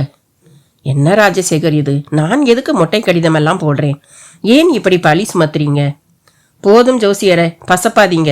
உங்களுக்கு உங்க வாக்கு பலிக்கணும்னு ஆதங்கம், அதுதான் அப்படியெல்லாம் செஞ்சீங்கன்னு நான் நினைக்கிறேன். நினைக்கிறதெல்லாம் உண்மையாயிடாது ராஜசேகர். நான் சத்தியத்துக்கு கட்டுப்பட்ட ஒரு ஜோசியன். எனக்கு குறுக்கு வழிகள் சுத்தமா பிடிக்காது. எந்த திருடன் நான் திருடன்கிறத ஒத்துக்கிட்டு இருக்கான்? நீங்க உங்க தப்பை ஒத்துக்க. போதும் ராஜசேகர், உங்க விஷயத்துல நான் ரொம்ப உண்மையோட நடந்துகிட்டு இருக்கேன். உங்க மகள் ஜாதகப்படி அவங்களுக்கு கல்யாணமே நடக்க வாய்ப்பு இல்லை. இதுதான் உண்மை. இப்பவும் சொல்றேன், நீங்க பார்த்திருக்கிற இந்த மாப்பிள்ளை யாரா இருந்தாலும் சரி, இந்த பையனும் கடைசியில உங்க காலை வாரிடுவான். இதுதான் நடக்கும். என் வரையில கிரகங்கள் ஆட்டி வச்சா யாரா இருந்தாலும் ஆடித்தான் தீரணும். அதுக்கு எதிராக யாராலையும் நடந்துக்க முடியாது. இந்த உலகம் உருவான நாள்ல இருந்து இப்படிதான் நடந்துகிட்டு வருது. இனியும் அப்படித்தான் நடக்கும். இதை இப்ப இல்லாட்டியும் போக போக நீங்க ஒத்துக்கிட்டே தீருவீங்க. அதே சமயம் என் தாய் மேல சத்தியமா சொல்றேன், என்னால உங்க கல்யாண முயற்சிக்கு ஒரு குந்தகமும் வராது. இது சத்தியம். ஜோசியர் சிங்காரம் பேசியது போதும், அவ்வளவுதான் என்கிற மாதிரி போனையும் கத்தரித்து கொண்டு விட ராஜசேகர் முகத்தில் எள்ளும் கொள்ளும் வெடித்தது. இந்த பையனும் கடைசியில உங்க காலை வாரிடுவான் என்று அவர் சொன்னது திரும்ப திரும்ப திரும்ப அவர் காதில் எதிரொலித்தது. அது அவருக்குள் ஒரு வைராகியத்தையே உண்டாக்கிவிட்டது. இந்த கல்யாணத்தை அதிகபட்சம் 2-3 நாட்களுக்குள் முடித்துவிட வேண்டும் என்று இறுதியாக முடிவுக்கு வந்தவர் காரில் போனபடியே செல்போனில் ராமநாதனை பிடித்தார். என்ன ராஜசேகரா? ஒண்ணுமில்ல ராமநாதா, திடீர்னு நெஞ்சு வெளி எனக்கு. அடப்பாவி, என்னடா சொல்ற? டாக்டர்கிட்ட போனியா? பதட்டப்படாத, டாக்டர்கிட்ட போயிட்டு தான் இப்போ உன் கூட பேசுறேன். அதுக்குள்ள டாக்டரை பார்த்துட்டியா? இப்பத்தானே வீட்டை விட்டு போன, பொய் சொல்லாத. ராமநாதா, நான் சொல்றத கேளு. நான் எதுக்கு இப்போ உன்னை கூப்பிட்டேங்கிறத புரிஞ்சுக்கோ. என் உடம்பு எனக்கு பயத்தை கொடுக்குது. அதனால 2 நாளைக்குள்ள என் மகளுக்கும் உன் மகனுக்கும் கல்யாணம் நடந்தே தீரணும். எதுக்கு ராஜசேகரா இவ்வளவு அவசரம்? கிணத்து தண்ணிய ஆத்து வெள்ளமா கொண்டுகிட்டு போயிட போகுது. அது எனக்கும் தெரியும்டா. ஆனா என் உடம்பு என்ன பயமுறுத்துது, அதான் சொன்னேன். அது சரி, முகூர்த்தம் இருக்கா? அதை பாத்தியா? திருப்பதியில கல்யாணம் பண்றவங்க முகூர்த்தமே பார்க்க தேவையில்லையாமே. இதெல்லாம் சும்மா யாராச்சும் நம்பிக்கையில சொல்றதுப்பா. எனக்கு அதெல்லாம் தெரியாதுடா. 2 நாள்ல கல்யாணம். தயவு செஞ்சு தயாரா இரு. என் ஆபீஸ் அக்கௌண்ட் மேனேஜர் உன்னை வந்து பாப்பாரு. துணிமணி, நகை நட்டுன்னு சப்ஜாடா எல்லாம் அவர் பொறுப்பு. கிருஷ்ணாவையும் அவன் பார்க்குற வேலையையும் உடனே ராஜினாமா செய்ய சொல்லிடு. ராஜசேகரா, நான் என்ன சொல்றேன்னா, நீ எதுவும் சொல்லாத. கல்யாணம் முடியட்டும். நீ மலையிலிருந்து குதிக்க சொன்னாலும் குதிக்கிறேன். சரியா? வச்சுடுறேன். படபடவென்று பேசிவிட்டு செல்போனை முடக்கி பாக்கெட்டில் போட்டவரை டிரைவர் சற்று கலவர முகத்துடன் மெல்ல திரும்பி பார்த்துவிட்டு திரும்பவும் சரியானான். ராஜசேகர் வீட்டுக்குள் நுழைந்த விதமே ஒரு மாதிரியாகத்தான் இருந்தது. மாமி கவனித்தபடிதான் இருந்தாள். அவரோ மாமி சற்றும் எதிர்பார்க்காதபடி சிகரெட்டை எடுத்து பற்ற வைத்து ரயில் என்ஜின் போல புகை பெருக்க தொடங்கிவிட்டார். போன மாதம்தான் சிகரெட்டை கையாலேயே தொடமாட்டேன் என்று சத்தியம் செய்திருந்தார். இன்று அதை மீறும் அளவுக்கு அப்படி என்ன நடந்திருக்கும்? மாமி தயங்கியபடியே அவர் எதிரில் போய் நின்று மடிசார் முந்தியை இழுத்து விட்டு கொண்டார். மாமியை பார்க்கவும் அவர் சிகரெட்டை காலடியில் போட்டு மிதித்தார். என்ன இது திடீர்னு? அது வந்து மாமி, நான் உங்காத்து வேலைக்காரி இருந்தும் உங்களோட தப்பு. உங்க முன்னால வந்து என்னையே கம்பீரமா கேள்வி கேட்க வைக்கிறது பார்த்தேளா? என்னால டென்ஷனை கண்ட்ரோல் பண்ண முடியல மாமி. அதான். ஐஸ்வர்யா கூட நடந்ததை மறந்துட்டு லைப்ரரிக்கு புறப்பட்டு போயிட்டா. நீங்க ஏன் கிடந்து தவிக்கிறேள்? பார்க்கறதுக்குத்தான் 1க்கு 10 எவ்வளவோ வேலைகள் இருக்கே. அதுல எல்லாம் மனசே போக மாட்டேங்கிறது மாமி. அப்புறம் ஐஸ்வர்யாவுக்கு மாப்பிள்ளை பார்த்துட்டேன். தெரியும், நீங்க கிளம்பி போன வேகத்தை வச்சே நான் முடிவு பண்ணிட்டேன். பையன் என் க்ளோஸ் ஃப்ரெண்டு ராமநாதனோட ஒரே மகன், போஸ்ட் கிராஜுவேட். பார்க்க அவ்வளவு லட்சணமா இருப்பான். தப்பா எடுத்துக்காதே. இப்ப எதுக்கு இவ்வளவு அவசரம்? இது அவசரம்தான் மாமி, மறுக்கல. ஆனா இதுக்கு சரியான காரணம் இருக்கு மாமி. இல்லை, ஒரு காரணமும் இல்லை. நீங்கள் அனாவசியமாக அந்த ஜோசியர் சொன்னதை மனசில் போட்டுண்டு குழப்பிக்கிறேன். வச்சுக்குங்களேன், ஒரு கட்டை பேனா, ஒரு பேட், இதுதான் அந்த ஆள் சொத்து. இதை வச்சுக்கிட்டு உன் பொண்ணு கல்யாணமே நடக்காது, அதுவும் இப்போதைக்கு சாத்தியமே இல்லைங்கிறான். அது எப்படின்னு பார்த்துடணும். அதுதான் இப்போ என்னோட நோக்கம். அந்த ஜோசியர் உளறி இருக்காருன்னு சாதாரணமாக எடுத்துக்கப்படாதா? இப்படியே ஒவ்வொருத்தரும் நினைக்க போய் தான் அந்த ஆள் என்னமோ அவன்தான் காலதேவன்கிற மாதிரி பேசுறான். இவனை மாதிரி ஆளையெல்லாம் விடக்கூடாது மாமி. ராஜசேகர் படபடவென்று பேச பேச மாமிக்கு ஒரு விஷயம் தெளிவாக புரிந்துவிட்டது. அவர் நல்ல நாளிலேயே எந்த விஷயத்திலும் குரங்கு பிடிப்பார். இப்போது ஜோதிடர் ஒருவரால் அது பல மடங்கு கூடிவிட்டது. இனி அவரை தடுத்து நிறுத்தவே முடியாது என்று தான் தோன்றியது. பாவம் ஐஸ்வர்யா, பணம் காசு இருந்தும் கல்யாண விஷயத்தில் அவள் கொடுப்பினை இல்லாதவளாக ஆகிவிட்டது போல கூட மாமிக்கு தோன்றியது. எல்லாமாக சேர்ந்து மாமியை மௌனியாக்கியது. ராஜசேகரும் மாமி பதிலுக்கு ஏதாவது பேசுவாள் என்று எதிர்பார்த்தார். அவளது மௌனம் அவர் வரையில் சௌகரியமாகவும் அமைந்து விட்டது. மாமி, ஐஸ்வர்யா வந்தா விஷயத்த சொல்லுங்க. நாளைக்கு காலையில நான் மாப்பிள்ளை பையனை அவங்க குடும்பத்தோட நம்ம வீட்டுக்கு அழைக்க போறேன். நாளான்னைக்கு காலையில ரிஜிஸ்டர் ஆபீஸ்ல கல்யாணம். ஆனா ரிசப்ஷனை தடபுடலா பண்ண போறேன். அதுக்கு நமக்கு எந்த நாள் சௌகரியமோ அந்த நாளை நம்ம தேர்வு செஞ்சு கொண்டாடிக்கலாம். ராஜசேகர் சொன்னதை கேட்டு மாமிக்கு படபடவென்று கூட வந்தது. கல்யாணத்துக்கு நாள் பார்க்காமல் ரிசப்ஷனுக்கு நாள் பார்ப்பது என்றால் அது எவ்வளவு பெரிய கொடுமை! மனதுக்குள் தோன்றிய எண்ணத்தை கூறும் தைரியம்தான் மாமிக்கு இல்லாமல் போய்விட்டது. மலங்க மலங்க பார்த்தாள். லைப்ரரி, பெரிய லைப்ரரி. அது பெரிதாக அமைதியாக ஒரு கம்பீரத்துடன் இருந்தது. அங்கே லைப்ரேரியனாக உள்ள வேணுவிடம் கூட நல்ல கம்பீரம். ஒரு ஓரமாக அமர்ந்து புத்தகம் படித்தபடி இருந்த ஐஸ்வர்யாவை அப்போதைக்கு அப்போது பார்த்து மனதுக்குள் ரசித்தபடி இருந்தான். இந்த காலத்து பெண்கள் எங்கே படிப்பவர்களாக இருக்கிறார்கள்? அவர்கள் பொழுதுபோக்கு என்பது டிவி, சினிமா என்று ஆகிவிட்டது. அதையும் மீறி யாராவது படித்தால் ஆங்கில நாவல்கள் தான் படிக்கிறார்கள். தமிழ் படிப்பது என்பது தேவையில்லாத ஒன்றாகவே ஆகிவிட்டது. நகரங்களிலும் எல்லா பள்ளிக்கூடங்களும் ஆங்கில மீடியத்திற்கு மாறி தமிழை ஓரம் கட்டிவிட்டது. அதனால் அந்த லைப்ரரிக்கு ஐஸ்வர்யா போல வயது பெண்கள் வருவதே அபூர்வம் என்றும் ஆகிவிட்டது. அதனாலேயே வேணு ஐஸ்வர்யாவை பெரிதும் ஆச்சரியத்துடன் பார்த்தான். அவள் தமிழ் புத்தகமாக படிப்பதில் அதைவிட ஆச்சரியம். அடுத்ததாக அவள் சேலை கட்டிக்கொண்டு லைப்ரரிக்கு வரும் விதம். இன்றைய வயது பெண்கள் சேலை, பாவாடை, தாவணி என்று எல்லாவற்றையும் மூட்டை கட்டி பரனில் போட்டு விட்டவர்கள். இவளோ அப்படி தூக்கி போட்டதை எடுத்து கட்டிக்கொண்டு வந்திருக்கிறாள்.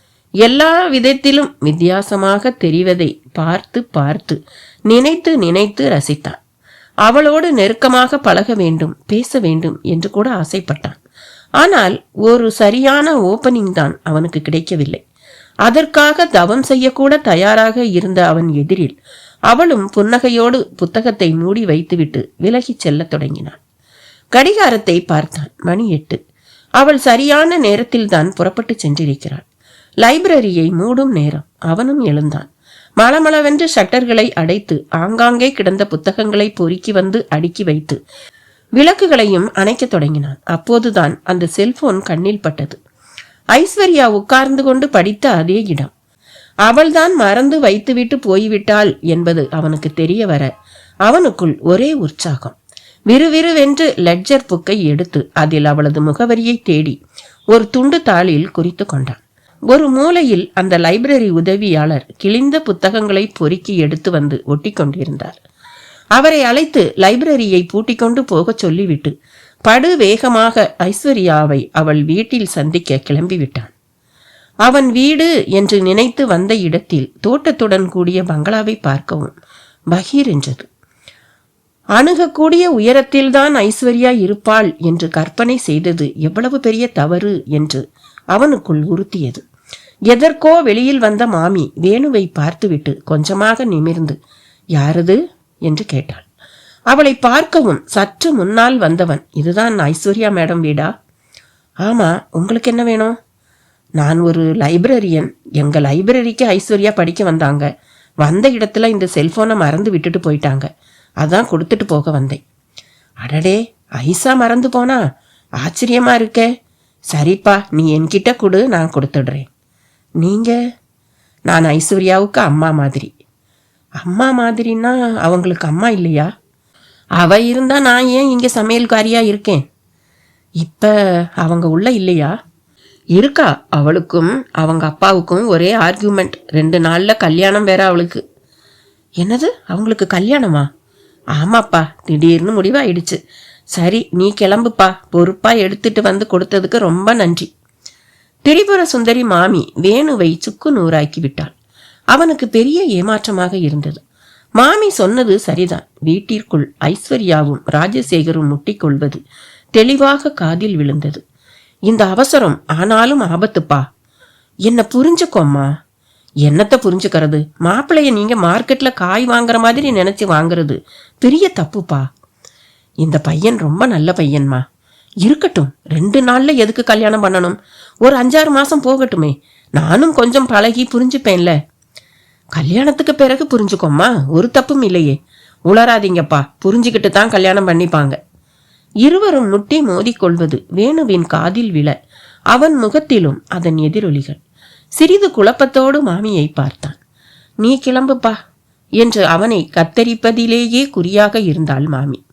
வேணுவும் சோர்வுடன் அங்கிருந்து புறப்பட்டான். காலை நேரம் 8 மணி வேலை. அன்றைய காலை தினசரியை வரி விடாமல் மேய்ந்தபடி இருக்கும் ராஜசேகர் அன்று வழக்கத்திற்கு மாறாக வாசலையே பார்த்தபடி உட்கார்ந்திருந்தார். மாமி எப்பவும் 5 மணிக்கே எழுந்து விடுவாள். ராஜசேகரின் குட்டி போட்டத்தனத்தை பார்த்து கொண்டுதான் இருந்தாள். பரபரப்பாக ஏதோ நடக்கப் போகிறது என்பது அவளுக்கு தெரியும்.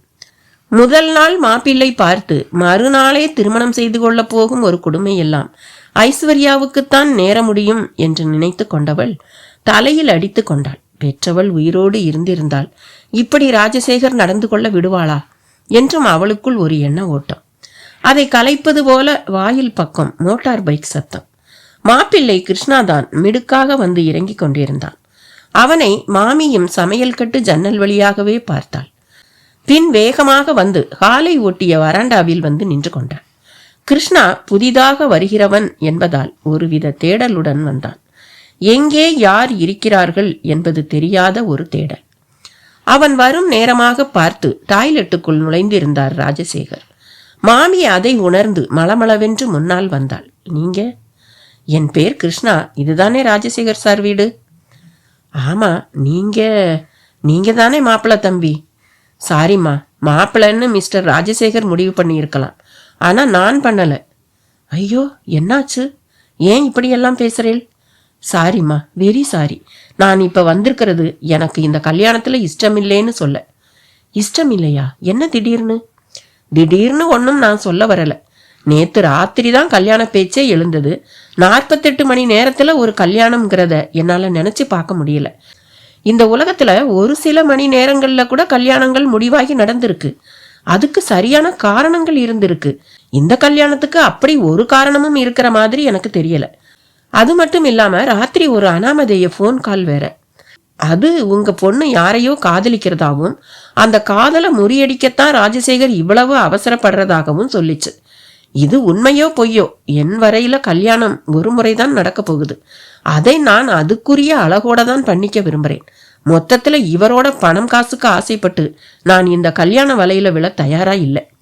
ஒருவேளை எனக்கு போன் பண்ணின நபர் சொன்ன மாதிரி மிஸ் ஐஸ்வர்யா யாரையாவது காதலிச்சுக்கிட்டு இருந்தா அவங்க காதலுக்கு பச்சை கொடி காட்டுறதுதான் மிஸ்டர் ராஜசேகர் மாதிரி பெரிய மனுஷங்களுக்கு அழகு. அவ்வளவுதான் நான் சொல்வேன். சொல்லிடுங்க, வர்றேன். கிருஷ்ணா தடதடவென்று வந்தான். கொட்ட வேண்டியதை கொட்டிவிட்டு கிளம்பி போய்விட்டான். மாமி ஆடி போய்விட்டாள். அவளுக்கு கல்யாணம் நின்று போனது கூட பெரிய விஷயமாக தெரியவில்லை. யார் அது போன் செய்து அவள் காதலிப்பதாக எல்லாம் சொன்னது? கேள்வி அதில் போய் நின்றது. ராஜசேகரும் டாய்லெட்டில் இருந்து வெளியே வந்திருந்தார். யாரோ வந்துட்டு போன சத்தம் கேட்டுச்சே மாமி, யாரு கேட்டார். மாமி தொண்டை குழி அடைபட மௌனமாக நின்றாள். மாமி, உங்களைத்தான். What happened? ஒன்றும் இல்லை. எப்படி சொல்றதுன்னு தான் எனக்கு தெரியல.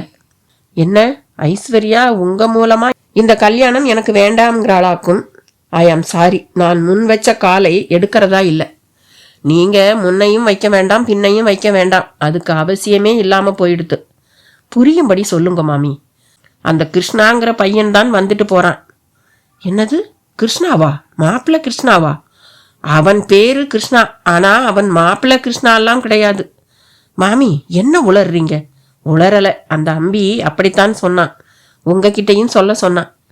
யார சொல்றீங்க மாமி? என் நண்பன் ராமநாதன் மகன் கிருஷ்ணாவா? ஆமா, இப்படியே அவசரமா கல்யாணம் ஏற்பாடு பண்றது அவனுக்கு பிடிக்கலையாம். அடுத்ததா ஐஸ்வர்யா யாரையோ காதலிக்கிறாளாம். அது பிடிக்காம தான் நீங்க அவசரமா இப்படி ஏற்பாடு பண்றேலாம். அவ விருப்பப்படி அவ காதலனோடையே சேர்த்து வைப்பேலாம். மாமி இறுதியாக சொன்னது ராஜசேகரின் செவிலில் அரைந்தது போல இருந்தது. மாமி என்ன உளர்றீங்க? என் பொண்ணு காதலிக்கிறதா அவனுக்கு யார் சொன்னாங்களாம்? முன்ன நின்ன கல்யாணத்துல மொட்டை கடுதாசி, இந்த கல்யாணத்துல அனாமதேய ஃபோன் கால், அடுத்து எதுவோ எனக்கு தெரியல. ஃபோன் காலா? யார் பண்ணினது? எந்த ஸ்கவுண்டரல் பண்ணினான் அப்படி? இப்படி கத்துறதுல ஒரு பிரயோஜனமும் இல்லை. அந்த தம்பி சொன்னதை சொல்லிட்டேன். நீங்க இனியாவது கொஞ்ச நாளைக்கு சும்மா இருக்கிறது தான் நல்லது. இல்ல மாமி, இப்பதான் எனக்குள்ள ஆவேசம் அதிகமாகுது. நேத்து என்கிட்ட சிரிச்சு வழிஞ்சிட்டு இன்னைக்கு யாரோ ஃபோன் பண்ணினான்னு அவன் வந்து எப்படி சொல்லலாம்? பண்ணியிருக்கா, அதனால அவனுக்கும் பாதிப்பு ஏற்பட்டிருக்கு. இனியும் நீங்க பொறுமையா கவனமா நடந்துக்கலேன்னா அது உங்க கௌரவத்துக்கு தான் கேடு. சந்தர்ப்ப சூழ்நிலை சாதகம் இல்லைன்னா எல்லாம் இருந்தாலும் நாம எதுவும் இல்லாதவாதான். போங்கோ, போய் தலைக்கு குளியுங்கோ, நான் சொல்றது கேளுங்கோ. ஐஸ்வர்யாவும் இதையெல்லாம் கேட்டா சந்தோஷம்தான் படுவா. குறைஞ்சது 1 வருஷம் ஐஸ்வர்யா கல்யாணம் பத்தி பேச வேண்டாம். அப்புறம் மொள்ள ஜாதகத்தை கையில் எடுப்போம். இல்ல மாமி, இதுக்கெல்லாம் காரணம் அந்த ஜோசியன்தான். அவனை நான் சும்மா விட போறதில்லை. ராஜசேகர் சரேல் என்று ஜோதிடர் சிங்காரம் மேல் பாய ஆரம்பித்து விட்டார். சரிதான், ஆவுன்னா அவரை சொல்லிடுங்கோ. நீங்க இந்த வரன் பார்த்ததே அவருக்கு தெரிஞ்சிருக்க சான்ஸ் இல்லை. அப்புறம் அவர் எப்படி ஃபோன் பண்ணி இருக்க முடியும்? மாமி அப்படி கேட்டதுதான் தாமதம். ராஜசேகர் வாயடைத்து போய்விட்டார். ஐஸ்வர்யாவும் கேட்டுக்கொண்டே வந்தாள். கடவுளுக்கு நன்றி மாமி, விடிஞ்ச பிறகும் எழுந்திருக்க மனசே இல்லை எனக்கு. உங்க பேச்சு காதல விழுந்து எழுப்பி விட்டுருச்சு. அந்த கிருஷ்ணா இந்த கல்யாணத்துல இஷ்டமில்லைன்னு சொன்னது என் மனசுக்கு எவ்வளவு இதமா இருக்கு தெரியுமா? ஐஸ்வர்யாவும் பளிச்சென்று தன் மகிழ்ச்சியை சொல்ல ராஜசேகர் தர்ம சங்கடத்துடன் நெளிந்தார். அப்பா, எதுக்கு உங்களுக்கு ஈகோ? அந்த ஜோசியரை நீங்க போய் பார்த்திருக்கவே கூடாது. பிரச்சனைக்கெல்லாம் காரணம் அந்த ஆள்தான். அந்த நபர் ஜெயிக்கிறத உங்களால துளி கூட ஏத்துக்க முடியல. ஆனா அதுக்காக என்னோட வாழ்க்கையை அடகு வச்சு ஒன்னும் நீங்க ஜெயிக்க வேண்டாம். அந்த ஜோசியர் ஜெயிச்சா ஜெயிச்சுட்டு போகட்டும். ஐஸ்வர்யா இறுதி முடிவாக சொல்லிவிட்டு விறுவிறுவென்று வந்த வழியே மாடியில் ஏறினாள். ராஜசேகருக்கு என்ன செய்வதென்றே தெரியவில்லை. மாமியும் அப்பாடா என்று சமையல் கட்டு பக்கம் செல்ல தொடங்கினாள். லைப்ரரி உள்ளே நுழைந்து கொண்டிருந்த ஐஸ்வர்யாவை பார்த்து இன்ப அதிர்ச்சிக்கு உள்ளானான் வேணு. புத்தகத்தை ரேக் வரிசையில் அவள் தேடும் போது தொண்டையை கனைத்தபடி போய் நின்றான். அவளும் பார்த்தாள். என்ன மேடம், இன்னைக்கு உங்களுக்கு கல்யாணம்னு கேள்விப்பட்டேன். அவள் உடனே அதிர்ச்சி குறையாமல் அவனை பார்த்தாள். என்ன பாக்குறீங்க? எனக்கு எப்படி தெரியும்னா? ஆமா, நான் உங்க வீட்டுக்கு நேத்து வந்தேனே. எதுக்கு? நீங்க செல்போனை மறந்து விட்டுட்டு போயிட்டீங்க, நான் தான் கொடுக்க வந்தேன். ஓ, ஐ எம் சாரி. ஆமா, வீட்டில் யார் இருந்தா? வீடா, பங்களான்னு சொல்லுங்க. முதல்ல நீங்க இவ்வளவு பெரிய இடத்து பொண்ணுங்கிறதே எனக்கு தெரியாது. நீங்க என் கேள்விக்கு இன்னும் பதில் சொல்லல. நீங்க வீட்டுக்கு வந்தப்போ யாரு இருந்தா? மாமின்னு ஒருத்தர், சாரி மாமி மாதிரி ஒருத்தங்க இருந்தாங்க. அவங்க மாமி தான், ஆனா அவங்க என்கிட்ட உங்களை பத்தி எதுவும் சொல்லலையே. இட்ஸ் ஓகே, உங்களுக்கு என்னோட பர்சனல் தேங்க்ஸ். தேங்க்ஸ் இருக்கட்டும், உங்க கல்யாணம் என்னாச்சு? சாரி சார், அது உங்களுக்கு தேவையில்லாத விஷயம். அப்படி சொல்லாதீங்க ஐஸ்வர்யா, நான் ஒரு அக்கறையில தான் கேட்குறேன். நான் இப்போதைக்கு கல்யாணம் செஞ்சுக்கிறதா இல்லை. பண்ணிக்கிற விருப்பம் வரும்போது உங்களுக்கு எல்லாமும் கட்டாயம் தெரிய வரும். ஏன்னா நான் ரகசியமா தாலி கட்டிக்கிற ரகம் இல்லை. ஐஸ்வர்யா அலட்சியமாக பேசிவிட்டு புத்தகம் தேடுவதில் கவனமாக இருந்தாள். வேணுவுக்கு அவள் அப்படி பேசியதில் பெரிதாக வருத்தம் இல்லை. எப்படியோ அவளுக்கு திருமணம் நின்று போனதே. அதற்காக மனதுக்குள் கடவுளுக்கு பெரிதாக கூட நன்றி சொல்லிக் கொண்டான். அப்படியே அவளை பார்த்தபடியே விலகி சென்றான். போய் நாற்காலியில் அமர்ந்தான். மனது வேலையில் ஒட்ட மறுத்தது. சிரமப்பட்டு பொருத்தி கொண்டான். மீண்டும் ஒரு முறை கடவுளுக்கு நன்றி சொல்லவும் செய்தான். ஐஸ்வர்யா லைப்ரரியில் இருந்து வீட்டுக்கு திரும்பிய போது திரிபுர சுந்தரி ஏக கவலையில் இருந்தாள். என்ன மாமி, திரும்ப ஏதாவது பிரச்சனையா? ஆமாம்மா, உங்க அப்பா ஏன் தான் இப்படி நடந்துக்கிறாரோ தெரியல. சொல்லுங்க, இப்ப என்ன பண்ணார்? அந்த ஜோசியரை போன்ல பிடிச்சு விளாசுன்னு விளாசிட்டார். எதுக்கு? அவர்தான் அந்த கிருஷ்ணாவுக்கு போன் பண்ணி இருக்கணுங்கிறது உங்க அப்பாவோட தீர்மானம். கடவுளே! ஐஸ்வர்யா நெற்றியை தேய்த்து கொண்டாள். ஐஸ்வர்யா, நான் ஒன்னு சொன்னா நீ கேப்பியா? என்ன மாமி? நீயும் நானும் போய் அந்த ஜோசியரை பார்த்தா என்ன? எதுக்கு மாமி? அப்பா ஒருத்தர் பார்த்து மனசு வருத்தப்பட்டு இருக்கிறது போதாதா? உங்க அப்பா வேற கேரக்டர், நீ வேற கேரக்டர். நான் என்ன சொல்றேன்னா, ஜோசியர் சிங்காரம் பொய் சொல்றவர் கிடையாது, பணத்தாசை பிடிச்சவரும் கிடையாது. அவர் உன்னோட கல்யாண விஷயமா என்னதான் சொன்னாருன்னு கேட்டு பாப்போமே. எதுக்கு மாமி? நான் இந்த ஜோசியத்தை எல்லாம் நம்ப தயாரா இல்ல மாமி. அவசரப்படுறியம்மா. உனக்கு இப்போதைக்கு கல்யாணம் இல்லைன்னும் உன் ஜாதகத்துல கல்யாண ராசியே இல்லைன்னும் அவர் சொன்னதா உன் அப்பா தானே சொன்னார். அதே மாதிரிதான் 2 வரன் பார்த்து அது தானாவே தட்டி போயிடுது. யோசிச்சு பாரு. அவர் சொன்ன மாதிரியே நடக்கும்போது அது எப்படின்னும் எதனாலன்னும் கேட்டு தெரிஞ்சுக்கிறதுல என்ன தப்பு இருக்க முடியும்? மாமி ஒரு வழியாக ஐஸ்வர்யாவை வழிக்கு கொண்டு வந்து முடித்தாள். சரி மாமி, இப்ப அப்பா போயிருக்கிற இந்த நேரம் நாமளும் அங்க போகணுமா? இப்பத்தான் போகணும். ஏன்னா பாவம் அவர். உன் அப்பா அவரை என்ன பாடுபடுத்திட்டு இருக்காரோ. மாமி சொன்னதன் நியாயம். அடுத்த 10வது நிமிடமே மாமியும் ஐஸ்வர்யாவும் புறப்பட்டு விட்டனர். ஜோசியர் சிங்காரம் வீட்டில் சரியான கூட்டம். ஒரு ஏசி அறைக்குள் தான் சிங்காரம் ஜோதிடம் பார்ப்பவர்களுக்கு ஜோதிடம் சொல்லிக் கொண்டிருந்தார். மற்றவர்கள் வெளியில் காத்திருந்தனர். ஆச்சரியப்படும் விதமாக ஜோதிடர் வீட்டில் ஒரு சாமி படம் கூட இல்லை. மாறாக கைரேகை நிபுணர் ரூசோ என்பவரின் படம், நாஸ்டர் டாம்ஸ் என்பவரின் படம் என்று விஞ்ஞானிகள் படங்கள்தான் அங்கே கண்ணில் பட்டது. ஐஸ்வர்யாவும் மாமியும் அங்கே வந்தபோது ராஜசேகரை பார்க்க முடியவில்லை. வந்துவிட்டு போய்விட்டாரா இல்லை வரவே இல்லையா என்பது உள்ளே சிங்காரத்தை பார்த்தால்தான் தெரியும். சிறிது நேரம் காத்திருந்து விட்டு உள்ளே நுழையவும் சிங்காரம் உற்சாகத்துடன் வரவேற்றார். நமஸ்காரம், இவதான் ஐஸ்வர்யா, தொழிலதிபர் ராஜசேகரோட பொண்ணு. அப்படியா? நமஸ்காரம்மா. அவர் இப்ப இங்க வந்தாரா? வர்றதா போன் பண்ணினார். நானும் தயாரா இருந்தேன், ஆனா வரல. ஏன்னு தெரியல. இப்ப நாங்க வந்திருக்கிறது சில உண்மைகளை தெரிஞ்சுக்க. எனக்கும் பொய்யெல்லாம் பேச தெரியாதம்மா. நீங்க என்ன கேக்குறீங்களோ கேளுங்க. இவ கல்யாணம் 2 தடவை ஏற்பாடு செய்யப்பட்டு 2 தடவையும் நின்னு போச்சு. உடனே கல்யாணம் நடக்கணும்னு ஐஸ்வர்யாவும் ஒன்னும் ஆசைப்படல. நடக்காமலே போனாலும் அது பத்தி இவளுக்கு பாதகம் இல்லை. ஆனா வருத்தம் என்னன்னா, யாரோ ஒருத்தர் மொட்டை கடிதம் போடுறதாலையும் டெலிபோன்ல பேசுறதாலையும் தான் அவதூறால கல்யாணம் நிக்கிறத எப்படி ஒத்துக்க முடியும்? முடியாதுதான். ஆனா நடக்கும்போது ஒத்துக்கிட்டு தானே தீரணும். நீங்க என்ன சொல்ல வர்றீங்க? இவங்களுக்கு என் அறிவுக்கு எட்டின வரையில இந்த ஜென்மத்துல கல்யாணம் கிடையாது. இதுதான் என் ஜோசிய கண்டுபிடிப்பு. எப்ப கல்யாணத்துக்கு முயற்சி எடுத்தாலும் அவதூறான குற்றச்சாட்டால தான் அது நின்னு போகும். இத மாத்த முடியாது. இப்படி சொன்னா எப்படி? இத மாத்தவே முடியாதா?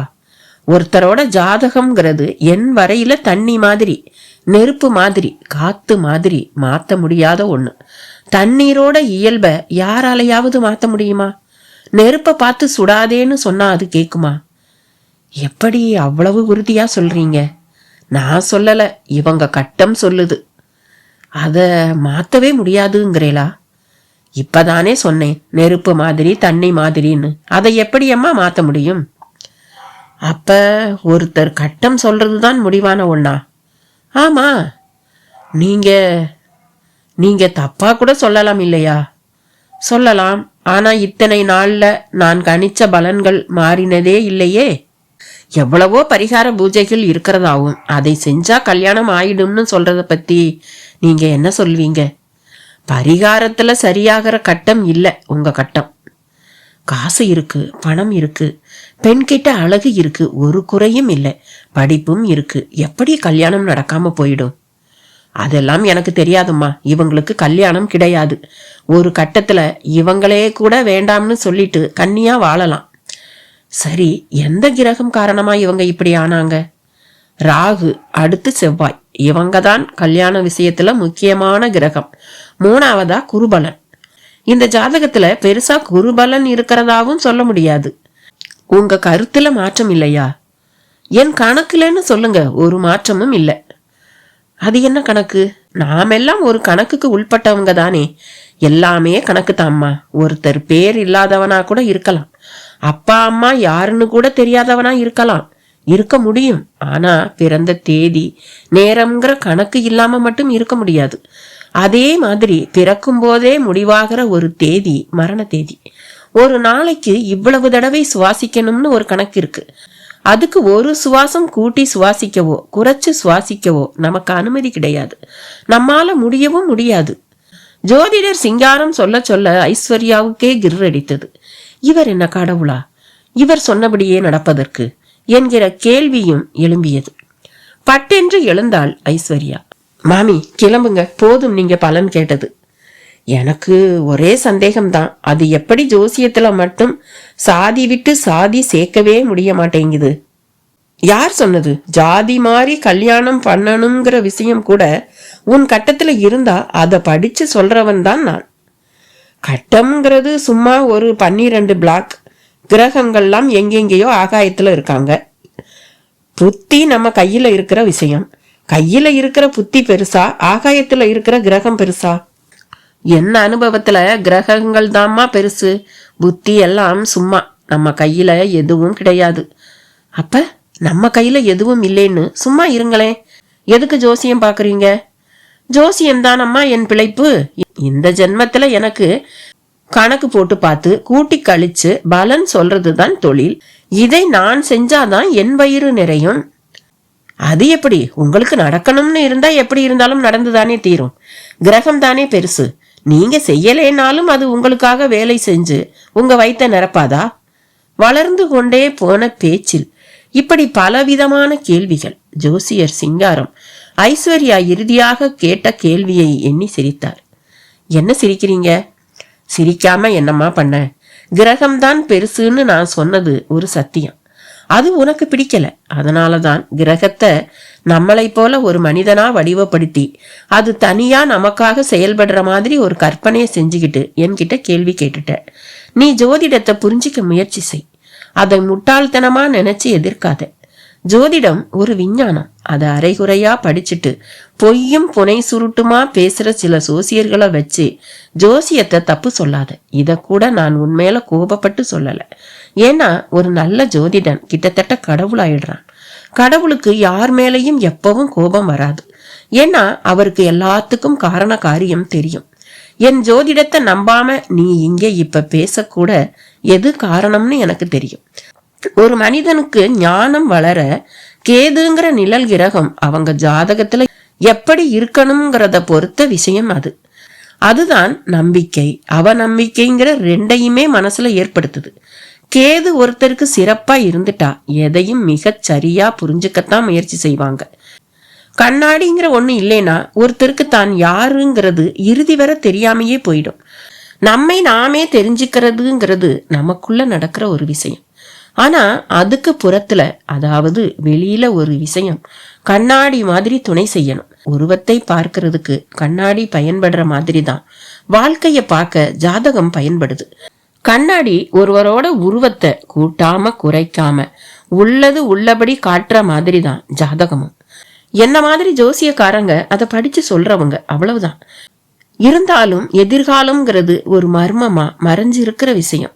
அதை சொல்றதால கடவுளை போலவும் பார்க்கப்படுறோம். இவ்வளவுதான் விஷயம் என்று தன் நீண்ட பதிலுக்கு ஒரு முற்றுப்புள்ளியும் வைத்தார் சிங்காரம்.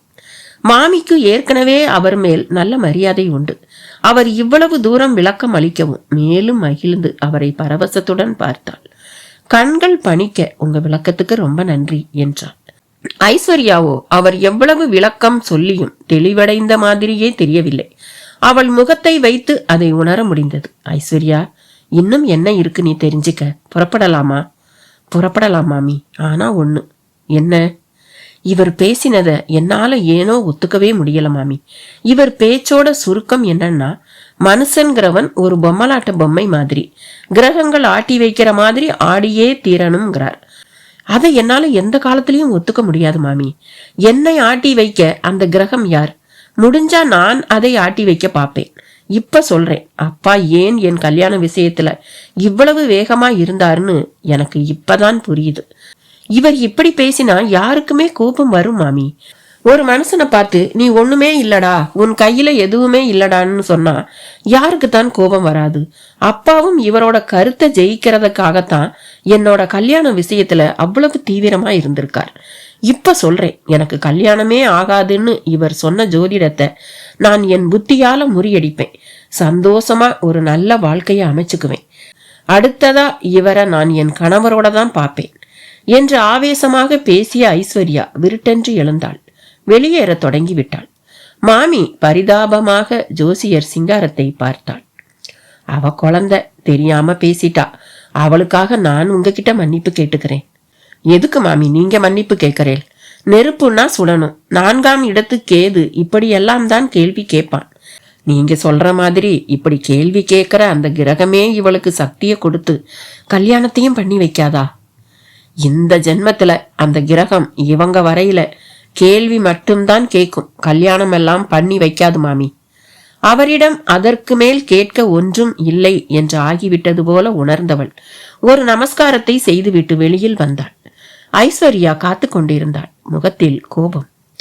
இதுக்குத்தான் மாமி நான் வரமாட்டேன்னு சொன்னேன் என்று ஒரு தனி ஆவர்த்தனத்திற்கு அஸ்திவாரம் போட்டாள். வேண்டாம் ஐஸ்வர்யா, எதுவும் இனி பேசாத. சோசியர் சொன்னது அவ்வளவும் பொய்யாவே இருக்கட்டும். உனக்கு கல்யாணம் நடக்கும்னே வச்சுப்போம். ஆனா அது கொஞ்ச காலத்துக்கு வேண்டாம். என்ன கேட்டா ஜோசியர் சிங்காரம்ங்கிறவரை நீ மறந்துடுறது நல்லது. நான் இப்படியெல்லாம் பேசினாலும் பேசலைனாலும் அவர் சொன்ன மாதிரி எது நடக்கணுமோ அது நடந்தே தீரும் என்று மாமியும் முற்றுப்புள்ளி வைத்தாள். ஐஸ்வர்யா மாமியை பார்த்து பதிலுக்கு முறைத்தாள். பிறகு சிரித்து விட்டாள். வீட்டிற்குள் நுழைந்த போது ராஜசேகர் ராமநாதனுடன் மோதி கொண்டிருந்தார். தொலைபேசி மூலமாக, ராமநாதா, இதுக்கு நீ என் மூஞ்சில காரி துப்பி இருக்கலாம்டா, நான் தாங்கி இருப்பேன். உன் பையன் அவனை என்னமோ பெரிய ஹீரோன்னு நினைச்சுக்கிட்டு பேசிட்டு போயிட்டான். 4000 5000 சம்பாதிக்கும் போதே இவ்வளவு திமிர் இருந்தா நானெல்லாம் மாசம் 4-5 லட்சம் சம்பாதிக்கிறவன். எனக்கு எவ்வளவு இருக்கும்? ஒரே படபடப்பு. மாமியும் ஐஸ்வர்யாவும் வரவும் போனை முடக்கினாள். எங்க போயிட்டு வர்றீங்க? அந்த உளறல் மன்னன் வீட்டுக்கு. யார் அந்த உளறல் மன்னன்? நீ செத்த சும்மா இரு ஐசு, நான் சொல்றேன். நாங்க 2 பேரும் அந்த ஜோசியரைத்தான் பார்த்துட்டு வரோம். எதுக்கு எதுக்கு நீங்க அங்க போனீங்க? நீங்க பாட்டுக்கும் எதுவும் சொல்லாம கிளம்பி போயிட்டீங்க. அவர் கூட போய் சண்டை போட்டுட்டு இருந்தா என்ன பண்றதுன்னு எனக்கும் இவளுக்கும் கவலை. அதோட ஐஸ்வர்யாவும் நீங்க இவ்வளவு தீவிரமா கல்யாண முயற்சி செய்யற அளவுக்கு அவர் அப்படி என்னதான் சொல்லி இருப்பாருன்னு என்னண்ட கேட்டா, எதுக்கு சந்தேகம், வா போய் அவரண்டையே கேட்டுருவோம்னு சொல்லி நான் தான் கூட்டிட்டு போனேன். என்ன சொன்னான் அந்த ஆள்? என்னத்த சொல்வார், உங்களாண்ட சொன்னதைத்தான் சொன்னார். அந்த ஆள் என்னமோ அவர்தான் கடவுள்னு நினைச்சிட்டு பேசுறார். மாமி, மனுஷ முயற்சி சக்திக்கெல்லாம் மதிப்பே இல்லைங்கிறான். அவனை சும்மா விடக்கூடாது. ராஜசேகர் திரும்பவும் ஒரு எகிற ஆரம்பித்தார். அப்பா, ஆரம்பத்துல நான் கூட உங்களை ரொம்ப தப்பா நினைச்சேன்பா. இனி நீங்க எடுக்கிற முயற்சிகளுக்கு நான் முழு துணையா இருப்பேன். ஒரு நொண்டிய காண்பிச்சு நீங்க கழுத்தை நீட்ட சொன்னாலும் நான் மறுக்க மாட்டேன் என்று சொன்ன ஐஸ்வர்யாவை ராஜசேகர் கண்கள் பணிக்க பார்த்தார். மாமிக்கும் ஏதோ இந்த மட்டில் இவர்கள் ஒன்றானதே ஒரு நல்ல விஷயமாகத்தான் தோன்றியது. அன்றைய தினம் ஐஸ்வர்யாவை யார் பார்த்தாலும் சொக்கி போவார்கள். அவ்வளவு அழகாக இருந்தாள். சில பெண்கள் தங்களை பிரமாதமாக அலங்கரித்துக் கொள்ள மாட்டார்கள். தலையை வாரி சுருட்டி ஒரு ரப்பர் பேண்ட் போட்டு கட்டினாலே அதிகம். ஆனால் அதுவே அவர்களை தேவதை போல காட்டும். பாலேட்டில் தோல் செய்து அதை கொண்டு மொத்த உடம்பையும் அமைத்து கொண்டது போல உடம்பிலும் ஒரு மினுமினுப்பு. எல்லாம் தாயின் கருவில் இருக்கும் போதே வாங்கி வைத்து கொண்ட விஷயங்கள். எளிய தோற்றத்தில் கவர்ந்து இழுப்பவர்களைத்தான் எல்லோருக்கும் கூட மிகவும் பிடிக்கும். இப்படிப்பட்ட பெண்களிடம் சில கௌரவமான ஆண்கள் கூட சபலிகளாகி தவறு செய்ய தயாராகி விடுவார்கள். லைப்ரேரியன் வேணு கூட தணலாகிவிட்டான். மிக சாதாரணமாக ஒரு சருகு சேலையில்தான் ஐஸ்வர்யா அன்று லைப்ரரிக்கு வந்திருந்தாள். வேணுவோ நாவல் மரம் போல உலுங்கி போய்விட்டான். அவள் சாதாரணமாகவே அவனிடம் யாரும் பெரிதும் விரும்பி படிக்காத சப்ஜெக்டுகளாகத்தான் கேட்பாள். அதிலும் சிலர் எழுதும் புது கவிதைகளை எவ்வளவு பார்த்தாலும் விளங்கிக் கொள்ளவே முடியாது. என்னுள்ளிருக்கும் உன்னுள், என்னுள்ளிருக்கும் எல்லாம் இருந்தும் ஒன்று மட்டும் இல்லை, அது காதல். உன்னுள் இருக்கும் என்னுள் உன்னுள் இருக்கும் எல்லாம் இருந்தும் ஒன்று மட்டும் இல்லை, அதுவும் காதல். பின் எப்படி உன்னை நானும் என்னை நீயும் நேசிக்கலானோம் என்பதை உன்னுள் இருந்தே நான் கேட்க, என்னுள் இருந்தும் நீ கேட்க, நம்முள் உள்ள இக்கேள்வியை யார் அறிவார் என்று ஒரு கவிதை. படித்து தலை சுழன்றதுதான் மிச்சம். இதை அந்த கவிஞர் எப்படி யோசித்திருப்பார் என்று யோசிப்பதே வேணுவுக்கு மிகவும் கஷ்டமாக இருந்தது. ஐஸ்வர்யா வந்தால் இப்படிப்பட்ட புத்தகங்களை தான் கேட்பாள். ஆனால் இன்று அவளே காதலெனும் வானவில் எனும் ஒரு காதல் கதையை கேட்டு வாங்கி சென்றாள். அடுத்த புத்தகமாக காலமெல்லாம் காதல் என்கிற புத்தகம் இருந்தால் எடுத்து வைக்க சொல்லி இருந்தாள். ஒருவேளை தன் மன துடிப்பை அறிந்து ஜாடையாக இப்படி கேட்டு தன் விருப்பத்தை கூறுகிறாளோ என்று கூட ஒரு தினுசாக யோசித்தான் வேணு. அவள் வீட்டு பக்கம் போய் வந்ததில் இருந்தே அவளது ஸ்டேட்டஸ் எப்படி என்பது தெரிந்து விட்டிருந்ததால் முழுசாக ஒரு 10,000 கூட சம்பளம் இல்லாத தனது வேலையை நினைத்து அப்படியே புழு போல சுருண்டு விட்டிருந்தான். அவனது நண்பர்களில் பலர் பல பணக்கார பெண்களை காதலித்து திருமணம் செய்திருக்கிறார்கள். அவர்கள் இந்த ஸ்டேட்டஸை எல்லாம் பார்த்து பயந்ததே இல்லை. ஒரு லட்சாதிபதி மகள் ஆட்டோ டிரைவர் ஒருவருடன் ஓடி போகிறாள். துணிக்கடையில் கவர்ச்சியாக பேசி வியாபாரம் செய்யும் சேல்ஸ்மேன் ஒருவனிடம் ஒரு IAS ஆபீசரின் மகள் மடங்கி போகிறாள். அப்போதெல்லாம் காதலுக்கு கண் கிடையாது என்று சொல்லப்படும் பழமொழியைத்தான் நினைத்திருக்கிறான். இப்பொழுது அதெல்லாம் வேணுவுக்குள் நங்கூரம் போட்டது. ஐஸ்வர்யாவிடமும் ஒரு தடுமாற்றம் தெரிகிறது. இதுதான் சந்தர்ப்பம் என்பதை உணர்ந்தவன் ஒரு பேப்பரை எடுத்தான். தன் மனதில் இருப்பதை கொட்டி எழுத ஆரம்பித்தான். ஐஸ்வர்யா அவர்களுக்கு, எதற்காக இவ்வளவு அழகாக இருக்கிறீர்கள்? புற அழகை விடுங்கள், உங்கள் மனம் கூட வெகு அழகானது என்பதை நீங்கள் படிக்கும் புத்தகங்களை வைத்தே நான் உணர்ந்து கொண்டேன். எந்த ஒரு ஆணும் இப்படி 2 பக்கமும் அழகாய் உள்ள பெண்களை விரும்பாமல் இருக்க மாட்டான். நானும் உங்களை விரும்புகிறேன், மனப்பூர்வமாக விரும்புகிறேன். இப்படிக்கு அன்புடன் வேணு என்று ஒரு துண்டு தாளில் எழுதி அவள் ஆசையாக கேட்டிருந்த காலமெல்லாம் காதல் புத்தகத்துக்குள் வைத்து அவள் படித்து கொண்டிருந்த இடத்திற்கே சென்று டேபிள் மேல் ஓசைப்படாமல் வைத்துவிட்டு திரும்பியும் வந்துவிட்டான். மனது கிடந்து அடித்துக் கொள்ள ஆரம்பித்தது. ஐஸ்வர்யாவின் ரியாக்ஷன் எப்படி இருக்குமோ என்கிற எதிர்பார்ப்பில் உடம்பும் வியர்க்க தொடங்கிவிட்டது. துளியும் எதிர்பாராத விதமாக அவள் தாம் தூம் என்று குதித்தாள். வேலையே போய்விடும். புத்தகம் கொடுத்து லைப்ரரியை பராமரிக்க வந்தாயா இல்லை பாழாக்க வந்தாயா என்று கேட்டு வேலையையே காலி செய்து விடுவார்கள். கடிதம் எழுதும் முன்பு வரை தோன்றியிராத எண்ணங்களும் எச்சரிக்கைகளும் கடிதத்தை கொடுத்த பிறகு தோன்றி அவனை அலைக்கழித்தது. அவ்வப்போது அவள் இருக்கும் டேபிளை பார்த்தான். அந்த புத்தகம் அவன் வைத்த இடத்தில் அப்படியே இருந்தது. அவள் இன்னமும் எடுத்து படிக்கவே இல்லை. இப்பொழுது கூட அவகாசம் இருக்கிறது, போய் எடுத்து வந்து விடலாமா என்று தனக்குள் கேட்டுக்கொண்டான். பிறகு என்ன நினைத்தானோ, வருவது வரட்டுமே என்று அந்த பக்கமே பார்க்காதபடி நாற்காலியை திருப்பி போட்டுக்கொண்டான். நாற்காலியைத்தான் திருப்பி போட்டுக்கொண்டானே ஒழிய மனதை திருப்ப முடியவில்லை. அது ஒரு தடவை காதலி என்றது. அதற்கான தைரியத்தையும் வழங்கியது. இன்னொரு தடவையில் மாட்டிக்கொண்டாயா, மானம் போக போகிறது என்றது.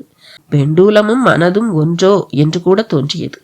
பெண்டூலத்துக்கு எப்பொழுதும் 2 பக்கம் என்பார்கள், மனதுக்கும் என்று சேர்த்து கொள்ளலாம். இப்படி அவன் நினைத்தபடி மெல்ல திரும்பி பார்த்தபோது ஐஸ்வர்யா அந்த புத்தகத்தை எடுத்து அதில் வைத்திருந்த கடிதத்தை படிக்க ஆரம்பித்திருந்தாள். வேணுவுக்குள் எல்லா சுரப்பிகளும் தாறுமாறாக சுரக்க ஆரம்பித்தது. 5 நிமிடம்தான். அவன் எதிரில் வந்து நின்றாள். நிதானமாக அவனை ஏறிட்டாள். அவன் துளிர்த்த வியர்வையை துடைத்து விட்டு கொண்டான். என்ன சார், உங்க லெட்டரை படிச்சேன், பதில இங்கேயே சொல்லட்டுமா இல்ல தனியா அப்படி போலாமா என்று கேட்க அவள் காட்டிய இடம் நோக்கி ஓடிப்போய் நின்றான். அங்கே அவள் என்ன கத்தினாலும் யாருக்கும் கேட்காது. அது அப்படி ஒரு மறைவான இடம். மிஸ்டர் வேணு, உங்க கடிதத்துல என்ன பிடிச்ச காரணத்தை எழுதியிருக்கீங்க, நல்லது. உங்களுக்கு என்ன பிடிச்ச மாதிரி எனக்கு உங்களை பிடிக்கணுமா வேண்டாமா? நிச்சயமா பிடிக்கணும் மேடம். அப்படி பிடிக்கணும்னா நான் உங்களோட நெருங்கி பழகணும். பழகினாதானே நான் உங்களை புரிஞ்சுக்க முடியும். அப்ப பழகலாம்னு சொல்றீங்களா? அப்படி பழகி உங்களை எனக்கு பிடிச்ச பின்னால நான் என்னோட முடிவை சொல்றேன். உங்களை மாதிரி நான் அவசரப்பட விரும்பல. என்ன சொல்றீங்க? இப்படி ஒரு பதில உங்ககிட்ட நான் எதிர்பார்க்கவே இல்லை மேடம். இந்த நீங்க, வாங்க, போங்க, அப்புறம் மேடம், மிஸ், இதெல்லாம் ஜெனரலா 2 பேர் பேசிக்கும் போது ஸ்ட்ரென்த்தியா இருக்கும். லைஃப் பார்ட்னர் ஆகணும்னு நினைக்கிறவங்களுக்கு சரியா வருமா? அதனால என் பேரை சொல்லி நீ வா போன்னே கூப்பிடலாம். பதிலுக்கு நானும் ஹலோ வேணும்னு சகஜமாவே பழக விரும்புறேன். இதுக்கு உனக்கு சம்மதமா வேணு?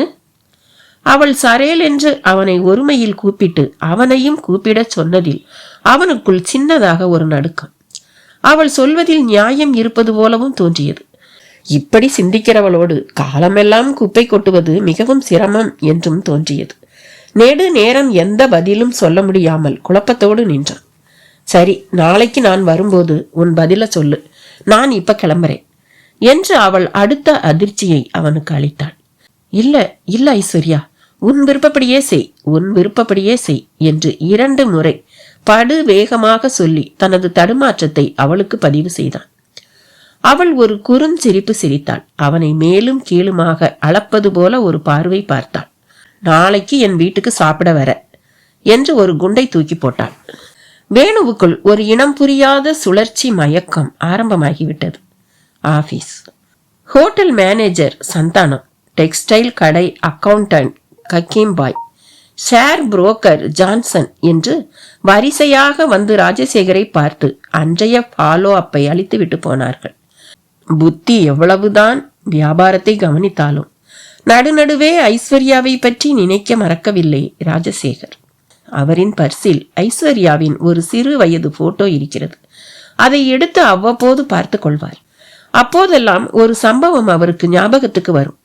ஒரு சமயம் ஏப்ரல் 1 அன்று ராஜசேகர் தன் மனைவி சிங்காரவல்லியை முட்டாளாக்க நினைத்து ஒரு வேலை செய்தார். ஆக்சிடென்ட் ஆகி உயிர் போய்விட்ட ஒரு உடல் போல தன்னை ஸ்ட்ரெச்சரில் போட்டுக்கொண்டு ஒரு ஆம்புலன்ஸில் வந்து இறங்கினார். ஸ்ட்ரெச்சரில் உடம்பை பார்த்துவிட்டு சிங்காரவல்லி கூட பெரிதாக அளவில்லை. 5 வயது குழந்தையான ஐஸ்வர்யா அழுததுதான் அதிகம். கிட்டே வந்து ராஜசேகர் கையை பிடித்து கொண்டு அப்பா அப்பா என்று விசும்பி விசும்பி அழுதது அவர் மன கண்ணில் முண்டுகிறது. ஆனால் சிங்காரவல்லி அவரது மரணத்தை சாதாரணமாக எடுத்துக்கொண்டார். ராஜசேகர் கனவில் கூட நினைத்திராத ஒரு பதிலை அவர் பிணமாய் நடிக்கும் போது சொன்னாள். எனக்கு இனிமே நிம்மதி. ராத்திரி 12 மணிக்கும் 2 மணிக்கும் வீட்டுக்கு வர்ற ஒரு ஆம்பளை கிட்ட இருந்து தப்பிச்சேன் என்று அவள் அவளது மூத்த சகோதரியிடம் முனகலாக சொன்னது அவர் காதில் விழ அந்த நொடி நிஜமாகவே இறந்து விடலாமா என்று தோன்றியது. மழுக்கென்று கண்களை திறந்து கொண்டார். அதை பார்த்து சிங்காரவல்லி வெலவெலத்து போய்விட்டாள். ஆனால் ஐஸ்வர்யாவோ பாய்ந்து வந்து கட்டி கொண்டாள். அப்படி ஒரு பாசம் அவளது பாசம். ஆனால் ஏப்ரல் ஃபூல் நாடகம் அதன் பின் பல உண்மைகளை அவருக்கு உணர்த்திவிட்டது. சிங்காரவல்லி திருமணத்துக்கு முன்பு ஒருவரை காதலித்திருக்கிறாள். அந்தஸ்து பேதம், ஜாதி வித்தியாசம் எல்லாம் அவளது காதலை முறியடித்து ராஜசேகரோடு கொண்டு வந்து சேர்த்து விட்டது. அதனால்தான் அவளால் அவரோடு மனம் ஒப்பி வாழ முடியவில்லை. அவரது சின்ன சின்ன தவறுகள், பலவீனங்கள் எல்லாம் கூட அவளுக்கு பெரிதாக தெரிந்தது. இந்த உண்மைகள் எல்லாம் ஒவ்வொன்றாக ராஜசேகருக்கு தெரிய தெரிய இடைவெளி அதிகரித்து கொண்டே போனது.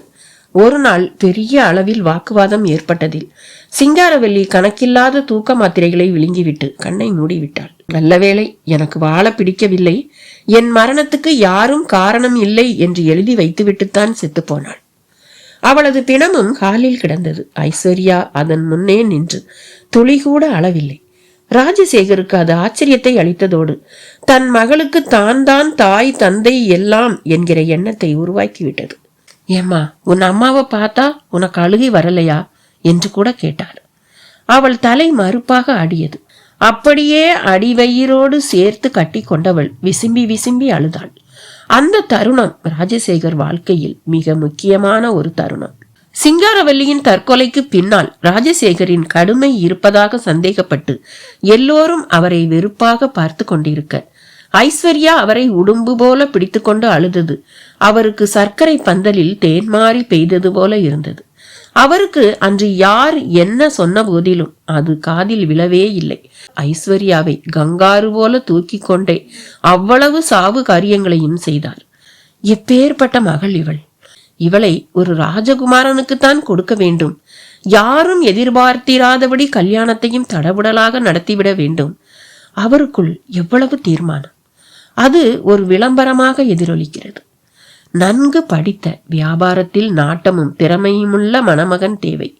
மணமகள் ஒரு கோடீஸ்வரி. திருமணத்திற்கு பிறகு எல்லா சொத்தும் மகளுக்கே. மணமகன் ஒழுக்கமும் பண்பும் உடையவராக மட்டுமல்ல, பெரிய இடமாகவும் இருத்தல் வரவேற்கத்தக்கது என்று எழுதி பத்திரிகையில் விளம்பரமாக கொடுக்கவும் தயாராகிவிட்டார்.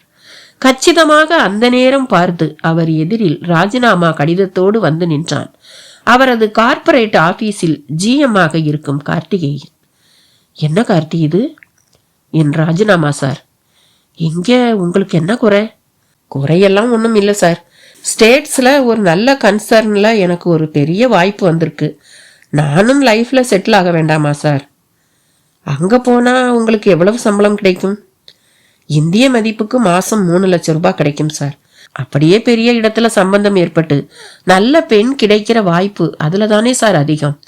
வரப்போற மாமனார் நல்ல செல்வாக்குள்ளவராய் இருந்தா லைஃப்ல நிறைய ரிஸ்க் எடுக்கலாம். பயந்து பயந்து வேலை பார்க்க தேவையில்லை இல்லையா? இந்த கல்யாணம் அப்புறம் குழந்தைகள் இதெல்லாம் ஏற்கனவே தீர்மானிக்கப்பட்ட விஷயம்னு, தலை விதிப்படித்தான் எல்லாம் நடக்கும்னு சொல்றாங்களே.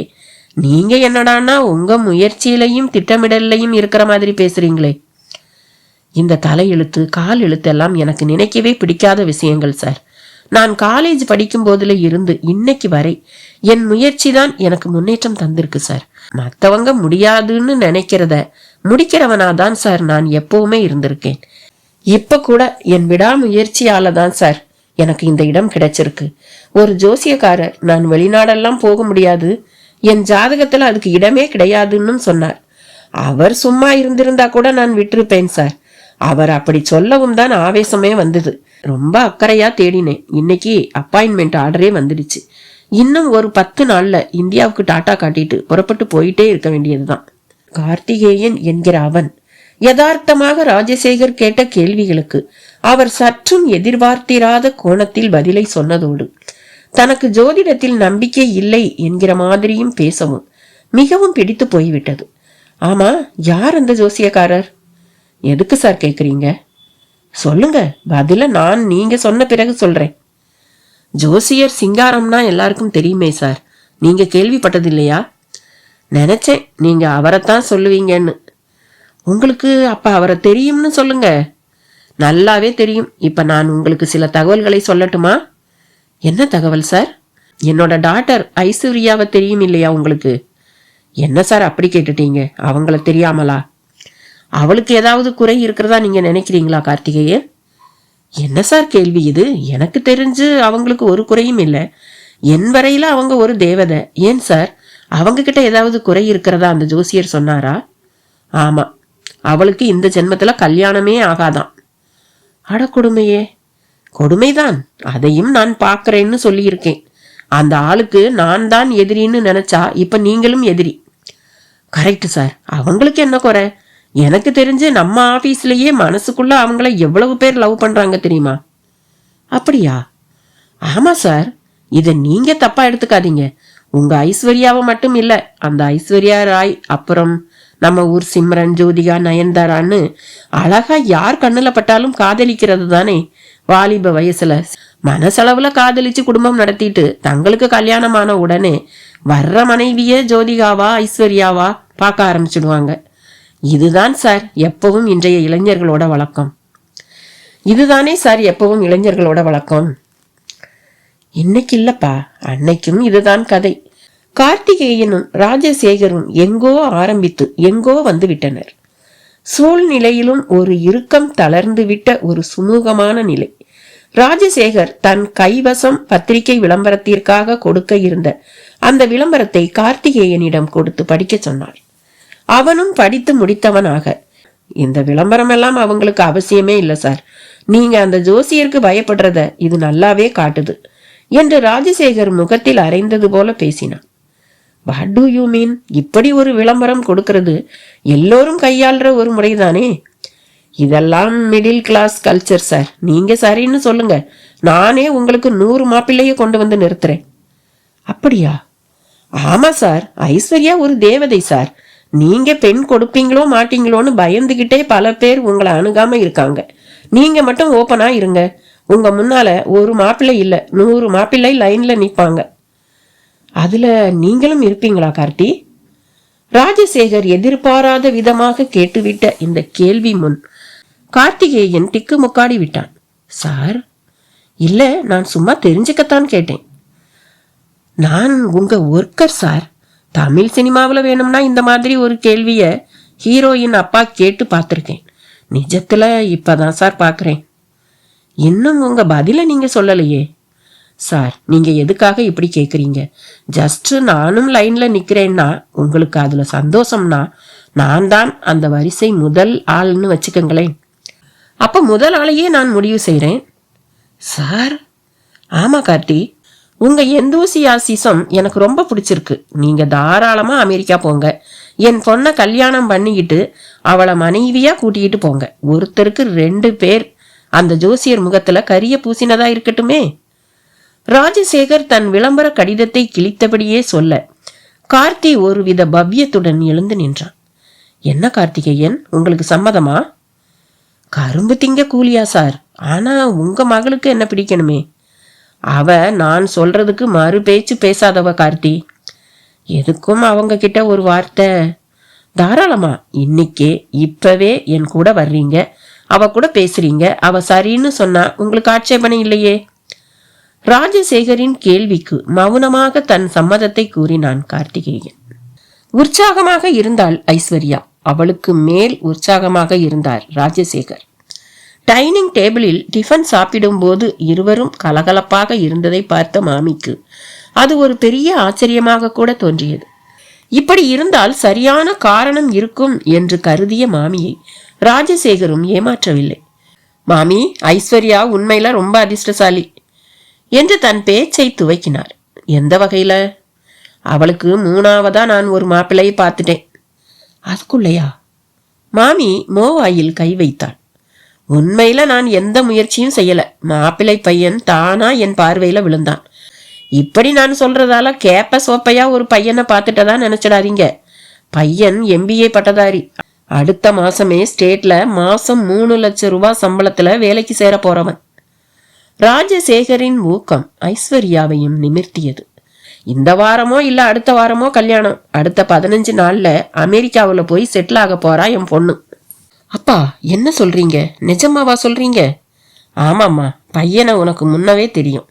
நீ அவனை பார்த்துருக்க, பேசியிருக்க. யாருப்பா அது? கண்டுபிடிக்க முடியலையா? அவ கண்டுபிடிக்கிறது இருக்கட்டும், இந்த பையனும் கடைசி நிமிஷத்துல காலை வாரிட மாட்டானே.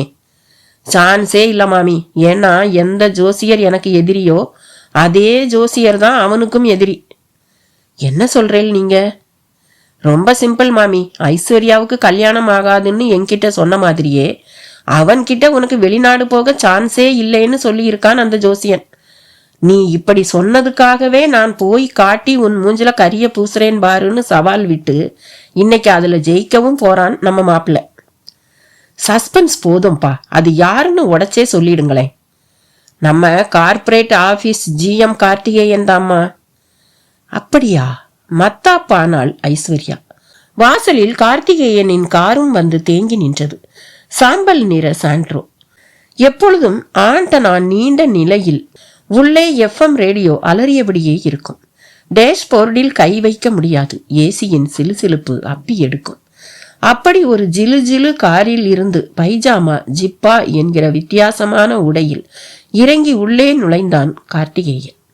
வெல்கம் ஜென்டில்மேன், வெல்கம் வெல்கம் என்று ராஜசேகரும் எழுந்து சென்று வரவேற்று தங்கள் டைனிங் டேபிள் சீட்டிலேயே உட்கார வைத்தார்.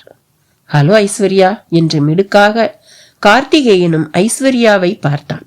அந்த ஒரு நொடியில் அவனுக்கும் லைப்ரேரியன் வேணுவுக்குமான வித்தியாசத்தை உணர்ந்தாள். ஐஸ்வர்யாவும் பதிலுக்கு ஹாய் கார்த்திக் என்று ஸ்டைலாக அவனுக்கு முகமன் கூறி சிரித்தாள். கார்த்தி, இவங்கதான் மாமி. ஐஸ்வர்யாவுக்கு அம்மா, அத்தை, அக்கான்னு எப்படி வேணும்னாலும் சொல்லலாம். இந்த வீட்டுல இவங்களும் ஒரு முக்கியமான ஜீவன். நமஸ்காரம் சார். ஐயோ மாமி, என்ன சார் கீறுன்னுகிட்டு? நான் உங்க பிள்ளை மாதிரி. சும்மா கார்த்திக்னே கூப்பிடுங்க. ரொம்ப சந்தோஷம்ப்பா. என்ன சாப்பிடுற? மாமி, இங்க இவங்க என்ன சாப்பிடுறாங்களோ அதையே எனக்கும் கொடுங்க. இந்த மாப்பிள்ளை பந்தாவெல்லாம் எனக்கு பிடிக்காது. அப்படி சொல்லுங்க கார்த்தி. அப்புறம் நம்ம விஷயம் அவ்வளவையும் பேசிட்டேன். ஐஸ்வர்யாவுக்கு உங்களை கல்யாணம் பண்ணிக்கிறதுல எந்த ஆட்சேபனையும் இருக்கிற மாதிரி தெரியல. நீங்களே கூட நேர்ல கேட்டுக்கலாம். அவர் கோடு போட அதில் ரோடு போட தயாரானான் கார்த்திகேயன். நேராக ஒரு கோட்டு பார்வையை பார்த்தான். ஐஸ்வர்யாவும் அவனை பார்த்துவிட்டு வெட்கத்துடன் தலை குனிந்து கொண்டாள். அந்த வெட்கமும் அவள் பார்த்த விதமுமே அவளுக்கு ஆட்சேபனை இல்லை என்பதை கூறிவிட்டது. மாமியும் ஜோடி பொருத்தம் பார்த்தாள். மீண்டும் கோகிலா படத்தில் கமலஹாசனையும் ஸ்ரீதேவியையும் பார்த்து ரசித்து மகிழ்ந்திருக்கிறாள். ஜோடி பொருத்தம் என்றால் மாமிக்கு கமல் ஸ்ரீதேவி ஞாபகம்தான் வரும். இப்பொழுதும் வந்தது. நல்ல ஜோடி பொருத்தம். இந்த முறை எந்த பிரச்சனையும் வந்துவிடக்கூடாது என்று மனதுக்குள் கடவுளை வேண்டிக் கொண்டாள். அவள் என்னதான் நினைக்க கூடாது என்று ஆசைப்பட்டாலும் முடியாமல் போய் ஜோசியர் சிங்காரம் நினைவு முட்டிக்கொண்டு வந்தது. அவர் சொன்னபடிதான் இது நாள் வரை நடந்தும் வந்திருக்கிறது. இந்த பையன் விஷயத்தில் என்னவாக போகிறதோ தெரியவில்லையே. கவலையில் விழுந்தாள். கார்த்திக் லைட்டாக டிஃபன் சாப்பிட்டு விட்டு பிறகு சந்திப்பதாக சொல்லிவிட்டு புறப்பட்டான். வாயில் வரை சென்றவன் திரும்பி வந்தவனாக, சார் ஒரு சின்ன ரிக்வெஸ்ட் என்றான். என்ன கார்த்தி? என் அப்பா அம்மாவுக்கு நான் என் விருப்பத்தை கொஞ்ச நேரத்துல சொல்லிடுவேன். அவங்களுக்கு எப்பவும் என் விருப்பம்தான் அவங்க விருப்பம். இருந்தாலும் நீங்க முறைப்படி வந்து ஒரு வார்த்தை. கார்த்திகேயன் சொல்வதில் உள்ள நியாயத்தை மாமி புரிந்து கொண்டாள். நீ போப்பா, நாங்க எல்லாரும் இன்னைக்கு சாயந்தரமே உன் வீட்டுக்கு முறைப்படி பேசுறதுக்கு வரோம். ஒரு பெண் வீட்டுக்காரா எப்படியெல்லாம் நடந்துக்கணுமோ அப்படி இவரும் நடந்துப்பார். அதுக்கு நான் பொறுப்பு. ஒரு சிறு சங்கடமும் உன் குடும்பத்துக்கு இவரால வராது என்று சொன்ன மாமியை ராஜசேகரும் மதிப்புடன் பார்த்தார். சிங்காரவல்லி இருந்து செயல்பட வேண்டிய இடம். ஒரு நல்ல தாயாக அவள் இருந்திருந்தாள். இப்பொழுது அவள்தான் எல்லா விஷயங்களிலும் முதலில் நின்றிருப்பாள். ஆனாலும் என்ன, ராஜசேகர் வரையில் கோட்டை கதவை அந்த கடவுள் மூடிவிட்டாலும் அதில் ஒரு திட்டி வாசல் சிறு கதவாக மாமியை விட்டு வைத்திருக்கிறான். அதை நினைக்க ராஜசேகருக்கு கண்கள் பனித்து விட்டது. கார்த்தி மகிழ்வோடு காரில் ஏறி அமர்ந்தான். ஐஸ்வர்யா அருகில் சென்று விடை கொடுக்க போனாள். அந்த தனிமையை பயன்படுத்தி கொண்டவன், ஐஸ்வர்யா, உனக்கு என் கூட அமெரிக்கா வரதுல ஆட்சேபனை இல்லையே? இப்ப என்ன கேள்வி இது? அமெரிக்காவில் வாழணுங்கிறது என் ஆசைகள்ல ஒண்ணு கார்த்தி. ரொம்ப சந்தோஷம். இன்னைக்கே பாஸ்போர்ட், விசா இதுக்கெல்லாம் உனக்கு ஏற்பாடு பண்றேன். ஆபீஸ்ல இருந்து என் பிஏ வருவார். எதுவெல்லாம் சைன் பண்ணணுமோ பண்ணி கொடு. Okay Karthi, have a nice ride. Thank you. அவன் உதட்டில் கை வைத்து நாகரீக முத்தமிட்டவனாக காரை கிளப்ப அது சீறியது. பார்த்து கொண்டே இருந்த மாமிக்கு மட்டும் ஒரு ஓரத்தில் பக் பக் என்று இருந்தது. தோட்டத்தில் மலர்கள் பூத்து குலுங்கியபடி இருந்தது. அதிலும் பன்னீர் மரம் தரையே தெரியாதபடி பூவை உதிர்த்து தள்ளி இருந்தது. மாமிக்கு அவற்றை பறித்து வந்து பூ கட்டி மாலை போட்டு பூஜித்தால்தான் பூஜித்த மாதிரியே இருக்கும். அதற்காக தோட்டத்தில் மூங்கில் கூடையுடன் இருந்த மாமியிடம் வந்த ஐஸ்வர்யா, என்ன மாமி, பூ பறிக்கிறீங்களா என்று ஒரு அபத்தமான கேள்வியுடன் மாமியை பார்த்தாள். தோட்டத்துல நான் என்ன டான்ஸா ஆடுவேன்? என்ன கேள்வி இது ஐஸ்வர்யா? அது சரி, நேரா வந்ததும் வராததுமா மாப்பிள்ளை பையன் எப்படி உங்களுக்கு பிடிச்சிருக்கான்னு ஆரம்பிக்கணுங்கிறீங்களா? ஐஸ்வர்யா, நீ நேரா ஆரம்பிக்காம இருக்கலாம். ஆனா நான் ஆரம்பிச்சிடுறேன். பையனை பார்த்தா நல்ல பையனாத்தான் தெரியறது. விட்டும் கொடுக்கறான், இழுத்தும் பிடிக்கிறான். எனக்கு பரிபூர்ண சந்தோஷம், சம்மதம்தான். ஆனா என்ன மாமி ஆனா? இந்த கல்யாணத்துல எந்த தடை யார் மூலமா வருமோன்னு பயமா இருக்குடி. அப்ப அந்த ஜோசியர் சொன்னதை நீங்க நம்புறீங்கன்னு சொல்லுங்க. நம்பாம இருக்க முடியலையே ஐசு. அட போங்க மாமி, நீங்க பையனை பிடிச்சிருக்குன்னு சொன்னதோட நிறுத்திக்கங்க. மற்றபடி இதுக்கு முந்தி 2 பேர் எப்படி கழுத்த அறுத்தாங்கிறத நான் கார்த்திக் கிட்ட பேசிட்டேன். அடி பாவி, எதுக்கு அதையெல்லாம் சொன்ன? ஏன் மறைக்கணும் மாமி? ஒருவேளை அதை சொல்லாம விட்டு அதையே ஒரு காரணமா காட்டி நாளைக்கு என்கிட்ட அவர் சண்டை போடலாம் இல்லையா? அதுவும் சரிதான். சரி, என்ன நடக்குதுன்னு பாப்போம். எதுவும் நடக்காது மாமி. கார்த்தி என் தலையில அடிச்சு சத்தியமே பண்ணிட்டார். ஓ, அவ்வளவு தூரத்துக்கு போயிட்டியா நீ? போறது நல்லதுன்னு பட்டுச்சு, போயிட்டேன். இப்ப மனசு நிம்மதியா இருக்கு. அவங்க அப்பா அம்மா கிட்டையும் பேசிட்டேன். அவங்க கல்யாணம் ஆனாதானா நீ என் மருமக, இப்பவே நீ என் மருமகதான்னு சொல்லிட்டாங்க. ஐஸ்வர்யா மகிழ்ச்சியில் லேசாக துள்ளி கூட குதித்தாள். அந்த நேரம் பார்த்து வேணு வேறு உள்ளே நுழைந்தபடி இருந்தான். அவனை பார்க்கவும் அவளுக்கு மிளகாயை கடித்தது போல இருந்தது. சகஜமாக அவனை வரவேற்க கூட சங்கடமாக இருந்தது. அந்த நிலையிலும் சமாளித்தாள். வா வேணு, கமான். யாரு ஐஸ்வர்யா இது? லைப்ரரியன் மாமி, புக் வாங்கிட்டு போக வந்திருக்கார். ஓ, அந்த பிள்ளையாண்டானா? அன்னைக்கு கூட செல்போனை கொண்டு வந்து கொடுத்தது இந்த அம்பிதானே? இந்த அம்பியே தான் என்று சொன்னவள் சிரித்தாள். என்ன சாப்பிடுற வேணு என்று கேட்க அவனோ வீட்டின் மிரட்டலான சூழலில் தன்னை மறந்திருந்தான். வேணு, உன்னத்தான். What you do want? இல்ல ஐஸ்வர்யா, எதுவும் வேண்டாம். என்ன எதுவும் வேண்டாம்? ஒரு காஃபியையாவது நீ சாப்பிடணும் என்று மாமி பக்கம் திரும்பினாள். மாமி புரிந்து கொண்டு காஃபி போட தயாரானாள். ஐஸ்வர்யா, நீ சொன்ன மாதிரியே வந்துட்டேன். சந்தோஷம். அப்படியே நீ ஒரு விஷயத்தையும் தெரிஞ்சுக்கிறது நல்லது. என்ன ஐஸ்வர்யா? எனக்கு கல்யாணம் நிச்சயமாக போகுது. அதை கேட்டு அரண்டு போனான் வேணு. சாரி வேணு, நீ ஒரு பேட் லக் ஃபெல்லோ. அவ்வளவுதான் இப்ப என்னால சொல்ல முடியும். இந்த கல்யாணம் இன்னைக்குத்தான் முடிவாச்சு. எல்லாம் என்னோட அப்பா ஏற்பாடுதான். அவள் தர்ம சங்கட உணர்ச்சியோடும் ஒரு விதமான இறுக்கத்துடனும் சொல்வதாக அவன் எடுத்துக்கொண்டான். ஆனால் பாதிதான் அதில் உண்மை. இனி தனக்கு அங்கே என்ன வேலை என்பது போல பார்த்த பின் மௌனமாக புறப்பட கால் எடுத்தான். சாரி வேணு, என் அப்பா மட்டும் இந்த மாப்பிள்ளைய பார்த்திருக்கலேனா டெஃபினட்டா நான் உன்னைத்தான் சூஸ் பண்ணியிருப்பேன். ஐ ஆம் வெரி சாரி. ஐஸ்வர்யா சொல்ல சொல்ல பதில் எதுவும் சொல்லாமல் வந்த வழியே திரும்ப தொடங்கி விட்டான் வேணு. அவளுக்கு அவனை பார்க்க பாவமாக இருந்தது. மாமியும் கவனித்துவிட்டு வந்து கேட்டாள். என்ன ஐஸ்வர்யா, அந்த பிள்ளையாண்டான் கிட்ட என்ன சொன்ன? இப்படி முகத்தை தொங்க போட்டுண்டு போறான். அதை ஏன் மாமி கேக்குறீங்க? அவன் ஒரு லைப்ரரியன். என் மேல காதலாம் அவனுக்கு. நானும் அதுக்காக ஒன்னும் தாட் பூட்டுன்னு எகிரியெல்லாம் குதிக்கல. அவனை கன்சிடர் பண்ணி பாப்போம்னு தான் நினைச்சேன். ஆனா இங்கே அப்பா இப்படி ஒரு நல்ல ஏற்பாட்டை செஞ்சு முடிச்சிட்டாரே.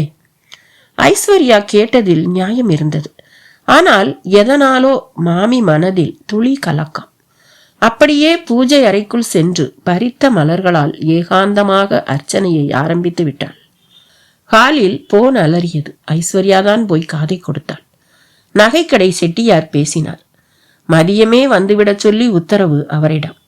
அப்படியே கூரை புடவைக்கு ஆர்டர் கொடுத்துவிட்டு யார் யாருக்கெல்லாம் அழைப்பு அனுப்ப வேண்டுமோ அவர்களுக்கு நேரிலேயே அழைப்பு விடுப்பது என்றும் முடிவு செய்த பின் அதற்கான முஸ்தீபுகளில் இறங்கினாள்.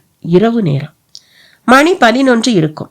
வேலை விஷயமாக கார்ப்பரேட் ஆபீஸ் வரை சென்றிருந்த ராஜசேகர் இன்னமும் வந்திருக்காத நிலை. இது மிகவும் சகஜம்தான். மாமிக்கு பழகி போய்விட்டது. எனவே சுட சுட சப்பாத்தி செய்து அதை ஹாட் பேக்கில் போட்டும் வைத்து விட்டாள். ராஜசேகர் வந்து காலிங் பெல்லை அழுத்தினால் கதவை திறக்க வேண்டியதுதான் பாக்கி. பெல்லும் அலறியது. இந்த முறை அலறியது காலிங் பெல் இல்லை, வீட்டு டெலிபோன். ஐஸ்வர்யா தூங்க போய்விட்டதால் மாமியே போய் எடுத்தாள். ஹலோ, யார் பேசுறது? யாரா இருந்தா என்னங்க, ஒரு உண்மையை சொல்றதுக்காக இப்ப போன் பண்றோம். என்ன உண்மை? யார் நீங்க? அது எதுக்கு, உண்மைய தெரிஞ்சுக்குங்க. ஐஸ்வர்யாவை கூப்பிடுங்க மாமி. மாமியா? என்ன அப்போ உங்களுக்கு தெரியுமா? ஐஸ்வர்யாவை கூப்பிடுங்கன்னு சொன்னேன்ல. மாமி அந்த அதட்டலை கேட்ட நொடி ரிசீவரை வைத்துவிட்டு ஐஸ்வர்யா என்று உரக்க குரல் எடுத்தாள். ஐஸ்வர்யாவும் தன் பெட்ரூமில் இருந்து ஓடி வந்தாள். யாருன்னு தெரியல, போன்ல உன் கூட பேசணுமா என்று சொன்னபடி ரிசீவரை நீட்ட அதுவும் ஐஸ்வர்யாவின் காது மடலில் அமுங்கியது. ஐஸ்வர்யா, பாவம் நீ சம்மதம் சொல்லி இருக்கிற அந்த கார்த்திகேயன் ஒரு சரியான பொம்பளை பொறுக்கி. வசந்தாங்கிற பொண்ணை காதலிச்சு கர்ப்பமாக்கி கைவிட்டவன். பணத்துக்காக உன் அப்பாவை திட்டம் போட்டு கவிழ்த்து ஏமாத்திட்டான். மனசு கேட்காம இந்த உண்மையை நாங்க சொல்றோம். இதுக்கு மேலையும் நீ நம்பலைன்னா வசந்தாங்கிற பேரை அவன் கிட்ட எடுத்து பார், அப்ப தெரியும். அந்த தகவலோடு தொலைபேசி அடங்கியது. ஆனால் ஐஸ்வர்யா மனதில் அலையோசை ஆரம்பமாகிவிட்டது. மாமி, என்ன ஐஸ்வர்யா? கார்த்தி நல்லவர் இல்லையா, ஒரு பொண்ணை கெடுத்தவரான். ஈஸ்வரா, அப்ப இந்த சம்பந்தமும் முடிய போறது கிடையாதா? இல்ல மாமி, நான் அவசரப்பட போறதில்ல. யாராவது திட்டம் போட்டு கெடுக்கிறாங்களா? ஐஸ்வர்யா, நான் ஜோசியர் சொன்னாருன்னே பேச போறதில்ல. எதுக்கும் நீ ஜாக்கிரதையா இரு. அந்த கார்த்திகிட்ட வசந்தா யாருன்னு கேட்டுத்தான் பாரு. கட்டாயமா மாமி, ஆனா தயக்கமாவும் இருக்கு மாமி. பொடி பைத்தியம், இதுல என்ன தயக்கம்? இப்படி ஒரு ஃபோன் வந்ததுன்னு சொல்லியே கேளு, என்ன தப்பு? கேட்குறேன் மாமி, ஆனா இது அப்பாவுக்கு தெரிய வேண்டாம், ரொம்பவே அப்செட் ஆயிடுவார். நான் சொல்லலை, போதுமா? தேங்க்யூ மாமி, பொழுது விடியட்டும், பேசிட்டு உங்களுக்கு சொல்றேன். பார்த்து ஐஸ்வர்யா, முள் மேல சேலை மாதிரி இந்த விஷயம். தெரியும் மாமி. ஐஸ்வர்யா அப்படி சொன்னாலும் உள்ளுக்குள் உடைந்துதான் போய்விட்டாள். ஆபீஸ். ஐஸ்வர்யாவை தன் அறையில் எதிர்கொண்ட கார்த்திகேயனுக்கு வியப்பான வியப்பு. என்ன ஐஸ்வர்யா, ஆபீஸுக்கே நேர்ல வந்துட்ட? ஒரு சின்ன சந்தேகம் கார்த்தி, அதுவும் எனக்கு இல்லை, மாமிக்கு. என்ன ஐஸ்வர்யா? ஆமா, யார் அது? வசந்தா? ஐஸ்வர்யா அப்படி கேட்டதுதான் தாமதம். விருட்டென்று எழுந்தான் கார்த்தி. கார்த்தி, என்னாச்சு? என்ன ஐஸ்வர்யா இது? எதுக்கு இப்ப பழங்குப்பைய கிளற? நான் கிளறல, ஒரு அனாமதேய போன் கால். நீங்க ஒரு உமனைசர்னு சொல்லிச்சு. வசந்தா விஷயமா உங்ககிட்டயே கேட்க சொல்லிச்சு. வசந்தா? வசந்தா இந்த ஆபீஸ்ல ஸ்டெனோவா இருந்தவ. நான் அவ கூட கொஞ்சம் ஃப்ரீயா பழகினேன். ஆனா அவ யார்கிட்டயோ கெட்டு போயிட்டு வந்து என்ன பிளாக்மெயில் பண்ண பார்த்தா. கடைசியில அவளை டெர்மினேட் பண்ணியாச்சு. அந்த ஆத்திரத்துல கூட அவ உனக்கு ஃபோன் பண்ணி இருக்கலாம். நீங்க சொல்றத நான் நம்பலாமா கார்த்தி? ஐஸ்வர்யா, உன் வரையில 2 தடவை உன் கல்யாணம் நின்று போயிருக்கு. நான் அது எதனாலன்னு உன்னை தோண்டி துருவி கேட்டேனா? இல்ல, நான் எவ்வளவு ஜென்டலா நடந்துகிட்டேன். இப்ப என்ன கார்த்தி, நீங்க சொல்றது உண்மைன்னா நானும் நடந்துட்டு போறேன். அப்ப நீ என்ன நம்பலையா? சந்தேகப்படுறியா? சந்தேகப்படல. நம்ம கல்யாணத்துக்கு பிறகு யாரும் ஃபோன் பண்ணி என்னையோ இல்ல உங்களையோ சீட் பண்ண கூடாதுன்னு நினைக்கிறேன். இது தப்பா? இல்ல ஐஸ்வர்யா, நீ இவ்வளவு தூரம் சிந்திச்சிட்ட பிறகு நான் எவ்வளவு விட்டு கொடுத்தாலும் அதுக்கு வேற அர்த்தம் தான் வரும். எனக்கு ஸ்டேட்ஸ் லைஃபும் மற்ற விஷயங்களும் தான் குறி. உன் வரையில நான் பெருந்தன்மை காட்டினேன். ஆனா நீ என் வரையில அப்படி இல்லாம பல்ல பிடிச்சு பாக்குற. உங்க மடியில கனம் இல்லாதப்ப எதுக்கு பயப்படுறீங்க? சாரி, ஒரு அனாமதேய போன் காலுக்கு நீ இவ்வளவு முக்கியத்துவம் கொடுக்கறது ஆனாலும் டூ மச். இப்ப சொல்றேன், நாம சேர முடியாது. சேர்ந்தா அது சரியா வராது. உன் வரையில நான் வசந்தாவை ஏமாத்தின ஒரு காமாந்தகாரனாகவே இருந்துட்டு போறேன், போதுமா? கார்த்திகேயன் கேட்டுவிட்டு அதற்கு மேல் ஒரு நொடி கூட நிற்காமல் அந்த அறையை விட்டு வெளியேறவும் செய்தான். ஐஸ்வர்யாவுக்கு ஆனாலும் ஏமாற்றமாகிவிட்டது. இறுதியாக விஷயம் ராஜசேகர் காதுக்கு போய் அவர் கார்த்தியை சமாதானப்படுத்த ஓடி வந்தும் பயனில்லை. அவன் ராஜினாமா லெட்டரை கிளிப் செய்துவிட்டு அவர்களால் கண்டறியப்பட முடியாத ஒரு ரிசார்ட் பக்கமாக போய்விட்டான். Dining table. 2 நாட்களுக்கு முன்பு சந்தோஷமாக சாப்பிட்ட அப்பாவும் மகளும் அமைதியாக ஏதோ பேருக்கு சாப்பிட்டபடி இருந்தனர். பார்க்க கன்றாவியாக இருந்தது மாமிக்கு. இப்ப என்ன நடந்துடுத்துன்னு இப்படி இருக்கேள்? கலகலன்னு இருங்கோ. அடுத்த தடவை லெட்டர் போன்னு எது வந்தாலும் காதுல வாங்க கூடாதுன்னு சத்தியம் செஞ்சுக்கோங்கோ. அப்படின்னா ஒரு வேளை ஜெயிக்கலாம் என்று சொன்னபடியே இட்லிக்கு சாம்பாரை ஊற்றினாள் மாமி. மாமி, எனக்கு கல்யாணம் பத்தி எல்லாம் கவலையே இல்லை. இந்த மாதிரி போன் பண்ணி லெட்டர் போட்டு கல்யாணத்தை தடுக்கிற அந்த கல்ஃபிரீட் யாருன்னு தெரியணும் மாமி எனக்கு. மலை பாறைகள் நடுவில் வைக்கப்பட்ட வெடியாக வெடித்தாள் ஐஸ்வர்யா. 3 பேர் விஷயத்துல கோட்டை விட்டாச்சு, 4வது தடவை பிடிக்க முடியறதா பாப்போம் என்றாள் மாமியும் மிகவும் சாவதானமாக. ராஜசேகர் ஒரு வார்த்தை கூட பேசவில்லை. இறுகி போயிருந்தார். எங்கே மாமி ஜோசியர் பற்றி ஆரம்பித்து விடுவாளோ என்றும் பயந்து போயிருந்தார். நல்லவேளை மாமி அப்படி ஒரு பேச்சை எடுக்கவில்லை. ஐஸ்வர்யாவுக்கு கூட சற்று உறுத்தலாக இருந்தது. ஒருவேளை மாமி ஜோசியருக்கு வக்காலத்து வாங்கினால் கேட்டுத்தான் தீர வேண்டும். வேறு வழி இருப்பதாகவும் தெரியவில்லை. மொத்தத்தில் குழப்பமாக இருந்தது. குழப்பம் வந்தாலே புத்தகம்தான் ஐஸ்வர்யா வரையில் தேர்வு. எனவே லைப்ரரி நோக்கி கிளம்பிவிட்டாள். வேணுவும் அவள் மனதுக்குள் வா வா என்றான். இந்த முறை லைப்ரரியில் வேணு இல்லை. ஐஸ்வர்யாவுக்கு அதிர்ச்சியாக இருந்தது. உதவியாளரிடம் கேட்டாள். அவர் வேலையை ராஜினாமா பண்ணிட்டாருங்க. ஐயோ, என்னாச்சு? ஒன்னும் சொல்லல, மனசு சரியில்லைன்னு மட்டும் சொன்னார். ஏதோ காதல் தோல்வி போல தெரியுது. அவர் வீட்டு முகவரி தெரியுமா? அவள் கேட்க அவரும் கொடுத்தாள். தன் மேல் உள்ள காதலால் ஒருவன் வேலையையே விட்டுவிட்டிருக்கிறான். இவனை போய் பார்க்காவிட்டால் தான் மனுஷியே இல்லை என்றுதான் ஐஸ்வர்யா நினைத்தாள். வேணு ஐஸ்வர்யாவை துளி கூட எதிர்பார்க்கவில்லை. வாங்க ஐஸ்வர்யா, எங்க இவ்வளவு தூரம் என்றான் சோர்வாக. உங்களை பார்க்கத்தான் வேணு.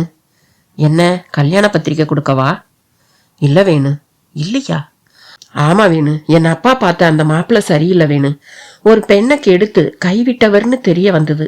அவரை நான் எப்படி கல்யாணம் செஞ்சுக்க முடியும் சொல்லுங்க? அப்ப உங்க கல்யாணம் நின்று போச்சா? அவனிடம் ஒரு குபீர் சந்தோஷம் தொற்றியது.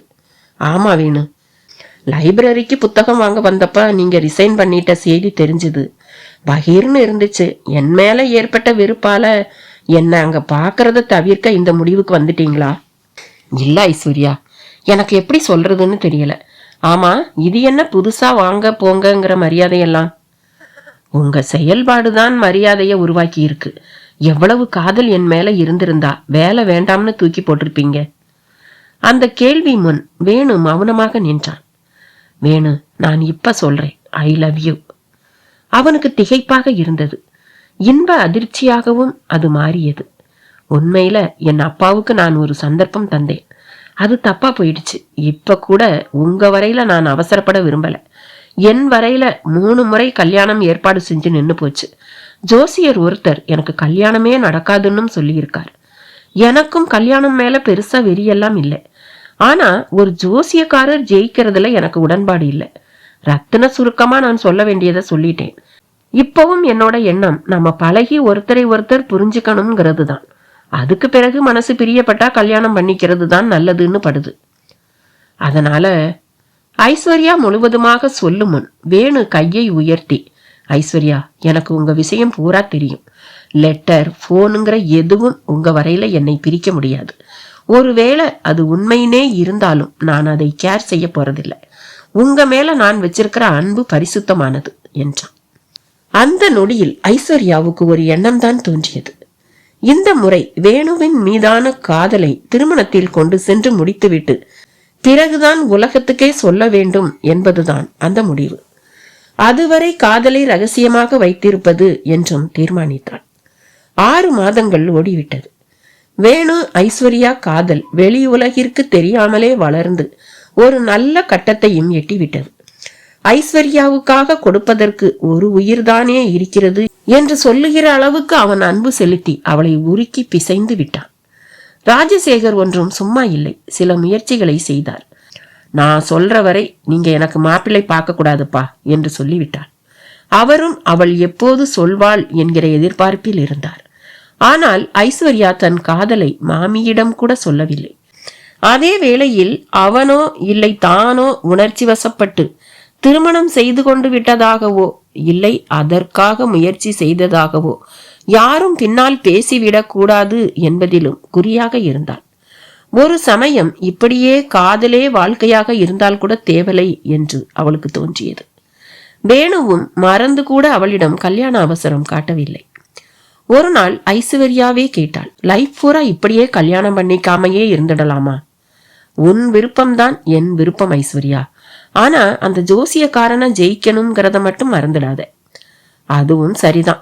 என் வாழ்க்கையில நான் இனி ஒரு ஆணை நினைச்சு கூட பார்க்க போறதில்ல. முதலும் முடிவுமான ஒரே ஆண்மகன் நீதான். இருந்தாலும் நம்ம விஷயத்த வெளியே சொல்ல கொஞ்சம் பயமா இருக்கு. எதுக்கு பயப்படுற? என் எதிர்க்க யார் வந்து எதை சொன்னாலும் நான் நம்ப மாட்டேன். அதே போல என்னை பத்தி உன்கிட்ட சொன்னாலும் நீ நம்பாத. இந்த நிலையில யார் வந்து நம்ம கல்யாணத்தை எதை சொல்லி தடுத்துட முடியும்? அதுவும் சரிதான் வேணும். நம்ம கல்யாணம் நடக்கிற அதே சமயம் தொடர்ச்சியா 3 தடவை என் வாழ்க்கையில விளையாடின அந்த நபர் யாருங்கிறதையும் கண்டுபிடிக்கணும். அப்படி கண்டுபிடிக்கணும்னா நம்ம கல்யாண விஷயத்த பகிரங்கப்படுத்து, எல்லாருக்கும் தெரியட்டும். அப்பதானே நீ நினைச்ச மாதிரி அந்த நபர் யாருங்கிறது தெரிய வரும். அது யாரா இருக்கும்னு நீ நினைக்கிற? என்னால யூகிக்கவே முடியல. முதல்ல சந்தேகமெல்லாம் ஜோசியர் மேலேயே இருந்தது. அப்புறம் தொழில்முறை எதிரிகள் யாராவது இருப்பாங்களோன்னு தோணிச்சு. ஒன்னா கல்யாணம் பண்ணிக்க ஆசைப்பட்டு நீ யாரையாவது அலட்சியப்படுத்தி அவங்க கூட இப்படி நடந்திருக்கலாம் இல்லையா? அதுக்கும் சான்ஸ் இருக்கு. என் தூரத்து உறவு அத்தை மகன் ஆகணும். அவன் என் மேல ரொம்ப பிரியப்பட்டான். ஆனா அப்பா குடும்ப பகை காரணமா கன்சிடரே பண்ணல. என்னோட 2 பர்த்டேக்கு பொக்கே அனுப்பினான், அப்புறம் விட்டுட்டான். சொல்றேன்னு தப்பா எடுத்துக்காதே ஐஸ்வர்யா. உங்க வீட்டு மாமி எப்படி? ஐயோ வேணு, கடவுளை கூட சந்தேகப்படலாம். ஆனா அவங்கள சந்தேகப்படுறது தப்பு. இல்ல ஐஸ்வர்யா, நீ பல கதைகள்ல கூட படிச்சிருக்கலாம். எப்பவும் குற்றவாளி கொஞ்சமும் எதிர்பாராத ஒரு நபராத்தான் இருப்பான். கடைசியா உண்மை தெரிய வரும்போது நமக்கே திக்குன்னு இருக்கும். ஓகே, நீ சொல்றதால மாமியையும் லிஸ்ட்ல சேர்க்கிறேன். ஆனா உனக்காகத்தான் சேர்க்கிறேன். எனக்கு அவங்க பேர்ல கொஞ்சம் கூட சந்தேகம் இல்லை. சரி, எப்ப நம்ம காதலை சொல்ல போற? கல்யாண தேதியைன்னு அதை திருத்திக்கோவேன்னு. ரைட், எப்போ சொல்ல போற? இன்னைக்கே முதல் தகவல் அப்பாவுக்கு. ரொம்ப சந்தோஷப்பட போற ஒரே ஜீவனும் முதல் ஜீவனும் அவர்தான். அடுத்து மாமி. போதுமா? ஆபீஸ்ல தானா பரவிடும். நீயும் எல்லார்கிட்டையும் அவுத்து விடு. என்ன நடக்குதுன்னு பாப்போம். ஒரு ஐடியா கொடுக்கட்டுமா? என்ன வேணும்? பிரைவேட் டிடெக்டிவ் பாண்டியன் கிட்ட நம்ம சிக்கலை சொல்லி அவரை டீல் பண்ண சொல்லுவோமா? எப்படி எப்படி? பாண்டியன் பெரிய கில்லாடி. அசைன்மெண்ட்டை நாம அவர்கிட்ட ஒப்படைச்சிட்டா போதும். நம்ம மேலையும் நம்ம மேல கண்ணை வைக்கிற மற்றவங்க மேலையும் பாண்டியன் கண் கொத்தி பாம்பா இருப்பாரு.